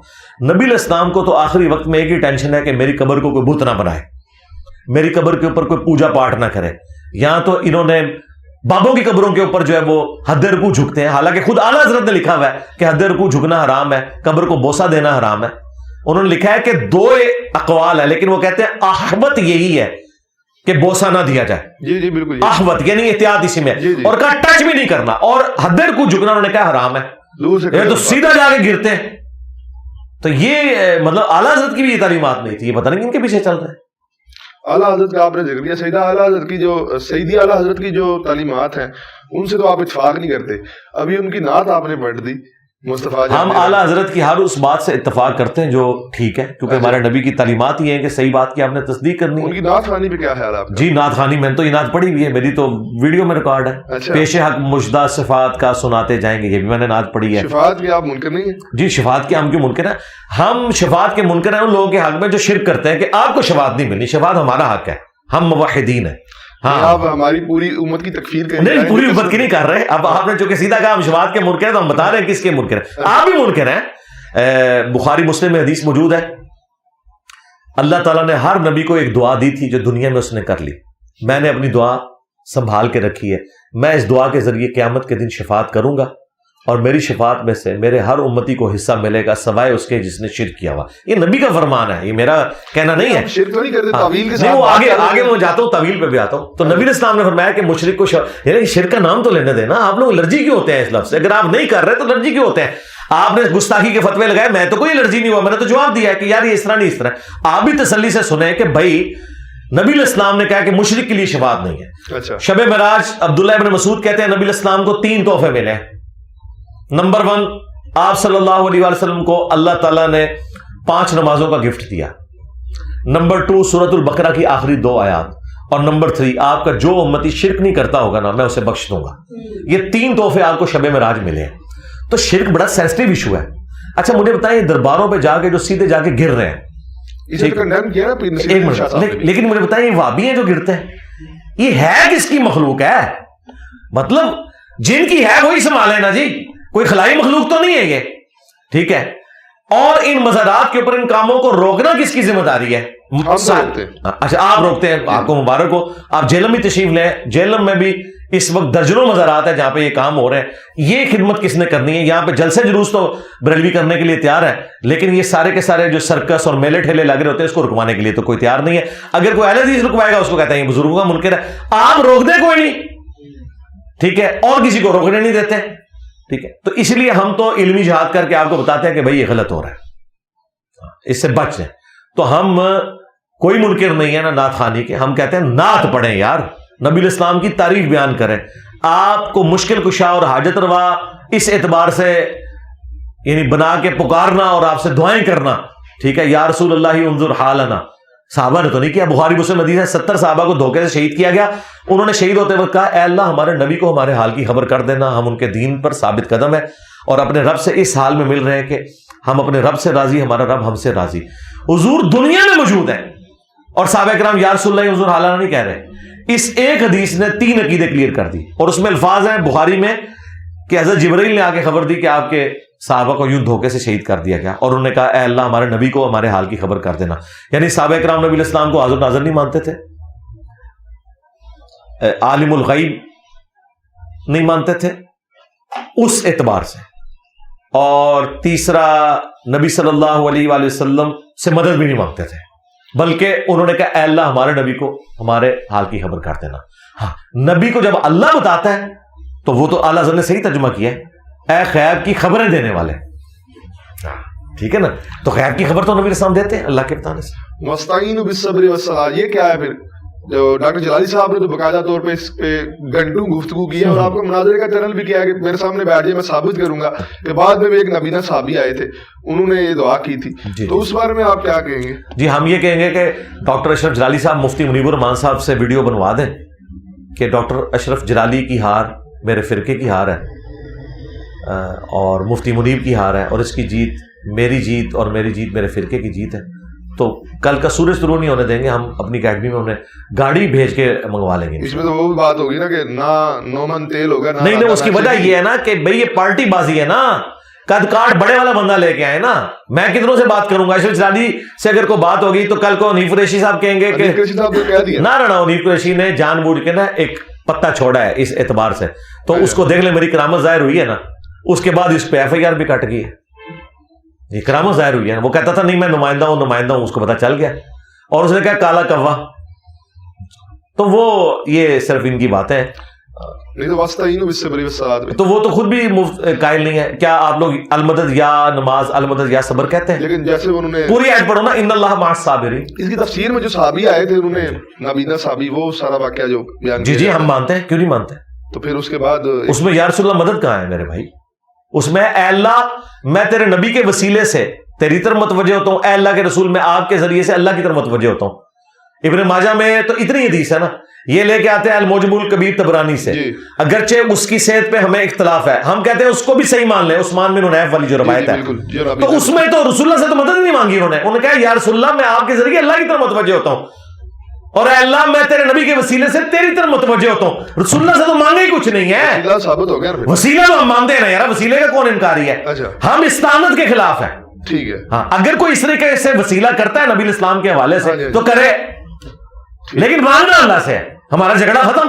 اور میں یہ آج نہیں کہہ رہا، میں نے آج سے کم از کم 4-5 سال پہلے ویڈیو ریکارڈ کروائی ہے، وسیلے کے نام پہ دھوکہ، عثمان بن حنیف کی میں نے حدیث ڈسکس کی ہے، اور میں نے کہا اگرچہ ہمیں اس کی صحت میں اختلاف ہے لیکن اہل سنت کے کچھ محدثین اسے صحیح سمجھتے ہیں، ہم اسے صحیح سمجھتے ہوئے کہتے ہیں کہ ہم کوئی اختلاف نہیں کرتے، لیکن مانگنا تو اللہ سے ہے نا، اس میں رسول اللہ سے کیا مانگا گیا ہے؟ پھر کبھی رسول پہ جا کے میں یہ کہہ سکتا ہوں کہ یا رسول اللہ میں آپ کی وجہ سے اللہ کی طرف متوجہ ہوتا ہوں، آپ کے وسیلہ سے، تو کہہ لیں کیا مسئلہ ہے؟ مانگنا تو اللہ سے ہے نا، ہاں مانگ اللہ سے، ہاں تو کہہ رہے نا، لیکن پھر ساتھ مانے کہ رسول اللہ سے ڈائریکٹ مانگنا پھر شرک ہے، یہ مانے، ٹھیک ہے؟ میں آج آپ کو جنتی گروہ ہونے کا سرٹیفکیٹ دے دیتا ہوں بریلویوں کو، لکھوا لیں، میں کہوں گا جی میری نظر میں آپ کی توحید پاس ہے، وہابی جو کہتے رہے میں آپ کی توحید آج پاس کرنے کے لیے تیار ہوں۔ میں اپنی ویڈیو میں کہہ چکا ہوں کہ آپ زیادہ سے زیادہ وسیلہ اور توسل والا معاملہ تھا، استعانت والا اب یہ بھی شیعہ کہتے ہیں ہم یا علی مدد سے مراد یہ ہے کہ حضرت علی کو ہم وسیلہ ڈالیں، یار ہمیں اردو نہیں آتی ہے، یا علی مدد وسیلہ کیسے ہو گیا؟ یا علی مدد وسیلہ نہیں ہے، علی کا وسیلہ یہ ہے کہ اے اللہ میں تجھے مولا علی کا واسطہ دیتا ہوں، میرا یہ کام کر دے، مانگ اللہ سے رہا ہوں، ٹھیک ہے؟ یہ اور چیز ہے، یہ ڈائریکٹ مولا علی سے مانگتے ہیں۔ اور ناج البلاغہ میں تو میں نے خطبہ بھی آپ کو بتایا تھا، شاہ جی تسی تے بڑے مننے والے ہو، اپنے دادے دی گل نہ ہوندے، مولا حسن نو مختوم نمبر 31 ہے، اے حسن تو اس کی اولاد ہے جس نے عنقریب مر جانا ہے، زندہ رہنے والی صرف اللہ کی ذات ہے، اے حسن جب بھی تجھے کوئی مصیبت پریشانی ہو تو اللہ ہی سے مانگنا، اللہ کا دربار وہ دربار ہے جس نے اپنا کوئی دربان بھی مقرر نہیں کیا، اور نہ اس نے یہ لازم کیا ہے کہ کسی وسیلے سے اس کی طرف متوجہ ہو۔ وسیلے کا بھی انکار کیتا ہے مولا علی نے، وسیلے کو مشروع نہیں ٹھہرایا۔ اچھا جب یہ ہم پیش کرتے ہیں وہ کہتے ہیں مولا علی نے کہا کہ اللہ تعالیٰ نے وسیلے کو ضروری قرار نہیں دیا، مولا علی نے وسیلے کو غلط نہیں کہا، ہم بھی کہتے ہیں غلط نہیں کہا، لیکن وہ کہا کہ ضروری کوئی نہیں۔ مجھے بتائیں جب مولا حسن کو مولا علی کہہ رہے ہیں کہ تو نے اللہ سے مانگنا ہے، اپنا بھی وسیلہ نہیں ڈالا، اگر یا علی مدد سکھانا تھا تو مولا حسن کو سکھاتے نا۔ اس بات میں تو کوئی شک نہیں، جب بندہ بیکرار اور پکارتا ہے تو وسیلے کی ضرورت نہیں ہوتی، وہ بندہ ڈائریکٹ ہی پکارتا ہے، اس بات میں کوئی شک نہیں ہے نا۔ نہیں انڈائریکٹ بھی جو آپ پکار رہے ہیں وہ بھی اللہ ہی کو پکار رہے ہیں نا۔ ہاں جی، لیکن آپ لوگ کیا کہہ رہے ہیں؟ آپ کہہ رہے ہیں یا باب الحق بیڑا تک، یا معین الدین چشتی پار لگا دے کشتی۔ آپ یہ نہیں کہہ رہے کہ یا معین الدین چشتی اللہ کے حضور دعا کر دیں کہ اللہ میری کشتی پار لگا دے، یہ ہوگا وسیلہ اور توسل جو ہم غیر انبیاء کے لیے قائل نہیں اس کے، لیکن پھر بھی اگر کوئی کرتا ہے تو ہم زیادہ سے زیادہ کہیں گے کہ یہ عقیدہ بدعت کے اوپر مبنی ہے، ہم اسے کفر و شرک نہیں کہتے۔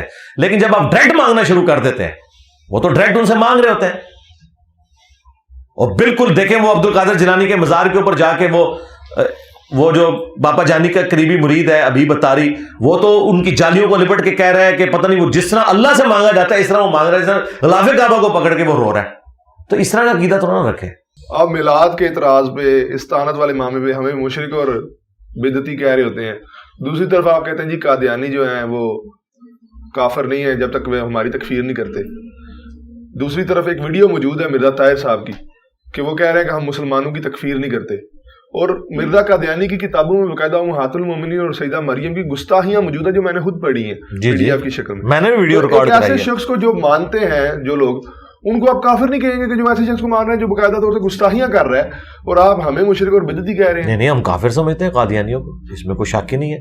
بلکہ جو لوگ ختم نبوت کے نام کے اوپر چندے کھا رہے ہیں، یعنی چشتی رسول اللہ پارٹی اور اشرف علی تھانوی رسول اللہ پارٹی، انہوں نے تو آج تک کوئی علمی ویڈیو ان کے رد میں ریکارڈ ہی نہیں کروائی. زیادہ اس کی جو لغویات ہیں وہ شیطانی خزائن سے نکال کے دکھاتے ہیں. میں نے تو علمی رد کیا ہے. جو دلائل وہ قرآن و سنت سے پیش کرتے ہیں اور اپنا لقمہ ان کے منہ میں ڈالتے ہیں، سب سے زیادہ قادیانیوں کے خلاف ویڈیوز میری ہیں. اور مجھے یہ کہہ رہے ہیں جی قادیانیوں کو مسلمان سمجھتا ہے. میں یہ کہتا ہوں کہ قادیانی کافر ہے، لیکن انہیں بھی زندہ رہنے کا حق ہے دنیا میں. آپ پرسیکیوشن نہ کریں، وہ پاکستان کے شہری ہیں، پاکستان کے جھنڈے میں وائٹ پورشن ہے، انہیں بھی رہنے کا حق موجود ہے. البتہ ہم انہیں مسجد بنانے کی اجازت نہیں دیتے، بلکہ کہتے ہیں وہ ان کی عبادت گاہیں ہیں. وہ ظاہر آئین میں ان کو دیا ہوا ہے، سب نے تسلیم کیا ہوا ہے. اور جو لوگ ختم نبوت پہ بات کر رہے ہیں وہ بھی صرف قادیانیوں کے اوپر چڑھتے ہیں. چشتی رسول اللہ اور تھانوی رسول اللہ جہاں سے پرنٹ ہو رہا ہے ان کے بارے میں بات ہی نہیں کرتے، ان بزرگوں کے بارے میں بات ہی نہیں کرتے. ختم نبوت کے کاپی رائٹ صرف میرے پاس ہے. آپ لوگ صرف اینٹی قادیانی ہیں. میں ختم نبوت پہ کام کرتا ہوں.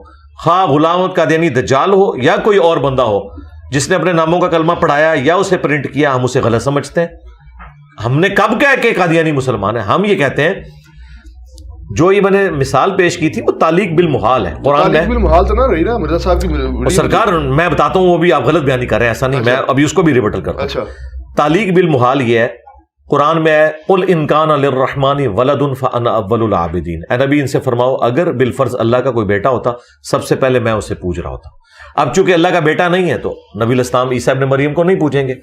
اب آپ کہہ رہے ہیں کہ تعلیق بالمحال کس طرح؟ جی اس طرح ہے، کل تک یہی بریلوی ہمیں بتایا کرتے تھے، کیونکہ ہم بھی 31 سال تک بریلوی رہے نا. اچھا، ہاں جی، وہ بھی کیا دن تھے، ہم بھی ایک جن تھے. آج ہم دیو ہیں، جنوں کے بھی پیو ہیں، خواہ وہ جن بریلویوں میں ہوں یا بلکہ دیو کے بھی پیو ہیں، دیوبندیوں والا دیو.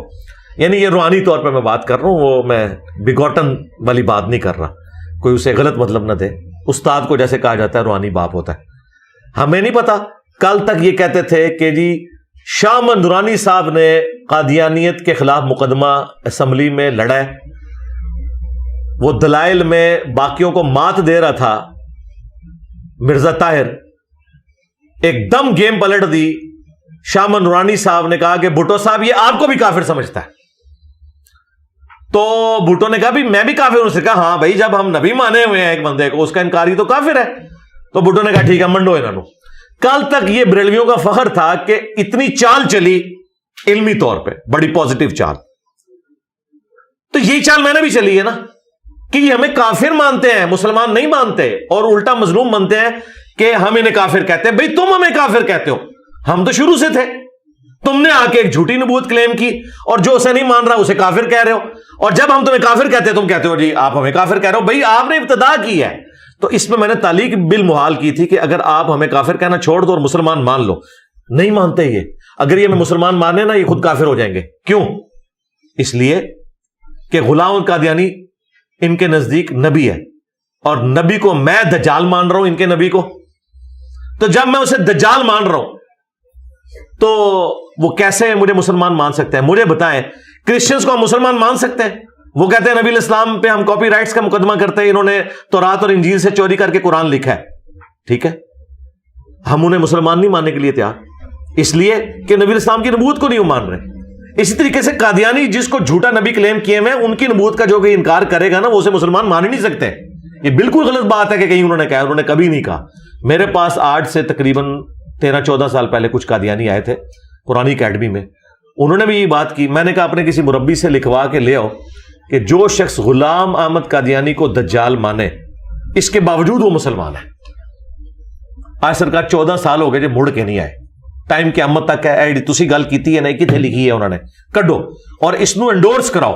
وہ کبھی بھی ماننے کے لیے تیار نہیں ہوتے. بھائی جھگڑے یہی ہے کیونکہ وہ اسے نبی مانتے ہیں، ہم اسے دجال مانتے ہیں.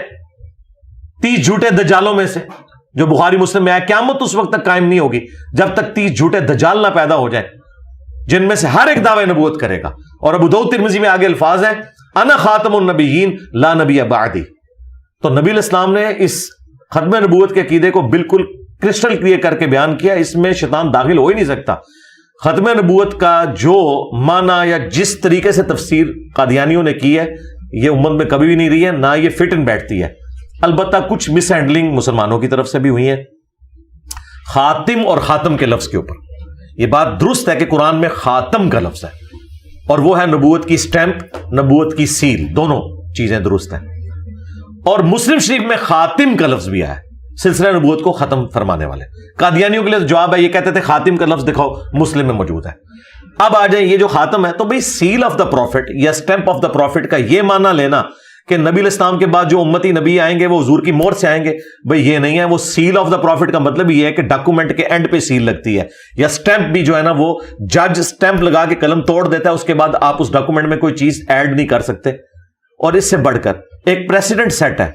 سیدنا ابو بکر صدیق رضی اللہ تعالیٰ عنہ کے دور خلافت کے اندر 2 جھوٹے پیغمبر ظاہر ہوئے، بلکہ ایک عورت بھی، وہ تو رجوع کر گئی تھی، بلکہ یہ ایک ان میں سے جھوٹا پیغمبر بھی رجوع کر گیا تھا.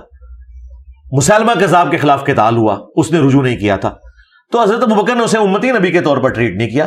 حضرت ابو بکر رضی اللہ تعالیٰ عنہ علیہ السلام ختم نبوت کا وہی معنی لیتے تھے جو ہم لیتے ہیں. ان سے پوچھے کہ تم نے یہ معنی کہاں سے نکال لیا، جب نبی علیہ السلام واضح فرما رہے ہیں کہ میری اور باقی انبیاء کی مثال ایک خوبصورت عمارت کی سی ہے جس میں ایک اینٹ کی جگہ خالی ہے. جو لوگ بھی گزرتے ہیں اس عمارت کی تعریف کرتے ہیں، کہتے ہیں یہ ایک اینٹ لگ جائے نا پرفیکٹ ہو جائے، اور وہ ایک اینٹ میں ہوں. یہ حدیث بخاری مسلم دونوں میں ہے. اور اس سے بھی بڑھ کر جو میں نے ایک حدیث ریویل کی ہے، پہلے سے موجود تھی لیکن کسی کا دھیان نہیں گیا اس طرف، کہ بخاری مسلم دونوں میں حدیث ہے علی کی میرے ساتھ وہی نسبت ہے جو ہارون کی موسیٰ کے ساتھ، مگر میرے بعد کوئی نبی نہیں. بھائی اگر مولا علی علیہ السلام امتی نبی نہیں بن سکے تو غلام احمد قادیانی دجال تھے، شاہی کوئی نہیں. غلام احمد قادیانی دجال بھی کبھی یہ جرت نہیں کرے گا کہ میری دین اسلام کے لیے کنٹریبیوشن مولا علی سے بھی زیادہ ہے، کرے گا. تو کہاں سے امتی نبی بن گیا جب مولا علی امتی نبی نہیں ہے؟ اور جب حضور ان کو ہارون کی طرح اپنے ساتھ رکھ رہے ہیں جس طرح موسیٰ اور ہارون تھے، موسیٰ اور ہارون دونوں پیغمبر تھے، حضور کہہ رہے ہیں وہی نسبت ہے مگر میرے بعد کوئی نبی نہیں ہے. انہوں نے آدھی حدیث بخاری سے لی کہ جی نبی علیہ السلام کے بیٹے ابراہیم کے بارے میں عبداللہ ابن ابی اوفا کہتے ہیں کہ اگر ابراہیم جوان ہوتا تو یہ نبی ہوتا. وہ کہتے ہیں نبوت جاری ہے. اور بھائی پوری حدیث پڑھو، اس میں آگے الفاظ ہیں کہ چونکہ نبی علیہ السلام خاتم النبیین ہے اس لیے اللہ تعالیٰ نے حضور کا کوئی اپنا بیٹا جوان نہیں ہونے دیا، ورنہ یہ اللہ تعالیٰ کا تقاضا تھا نا کہ ابراہیم کا بیٹا پیغمبر ہے تو محمد کا بیٹا بھی پیغمبر ہوتا. چونکہ آپ خاتم النبیین ہے اس لیے نبی اسلام کا بیٹا شیر خارگی کی عمر میں فوت ہو گیا. ابراہیم بن محمد جو ماریہ قبطیہ سے پیدا ہوئے تھے، بقیہ غرقد میں ان کی قبر ہے، میں حاضر بھی ہوں کئی دفعہ ان کی قبر کے اوپر. ان کو امام بخاری نے ابراہیم علیہ السلام لکھا ہے صحیح بخاری میں، ظاہر نبی علیہ السلام کے بیٹے ہیں. تو وہ حدیث تو ختم نبوت کی حفاظت کر رہی تھی. ما کان محمد ابا احد من رجالکم ولکن رسول اللہ و خاتم النبیین. محمد تم مردوں میں سے کسی کے باپ نہیں ہے بلکہ وہ تو اللہ کے رسول اور خاتم النبیین ہے. بھائی اس کا اس سے کیا رشتہ ہے؟ وہ تو ایک بات ہو رہی تھی زید ابن حارثہ کی کہ اسے لوگ زید ابن محمد کہتے تھے، قرآن میں آیا کہ منہ بولا رشتہ کوئی نہیں ہے. اس کا ختم نبوت سے تعلق کیسے بن گیا؟ وہ اس طرح بنا کہ اگر ابراہیم کا بیٹا اسحاق اور اسماعیل پیغمبر تھے تو رسول اللہ کا بیٹا بھی پیغمبر ہونا چاہیے تھا. تو اللہ تعالیٰ نے کہا کہ نبی علیہ السلام تو اپنے کسی بیٹے کو نہیں دیکھیں گے کہ جوانی کی عمر میں پہنچے کہ چہ جائے کہ تم زید ابن حارثہ کو کہہ رہے ہو. کیوں؟ وَلَٰكِن رسول اللہ و خاتم النبیین، چونکہ وہ خاتم النبیین ہے اس لیے ان کا کوئی بیٹا جوانی کی عمر کو نہیں پہنچے گا.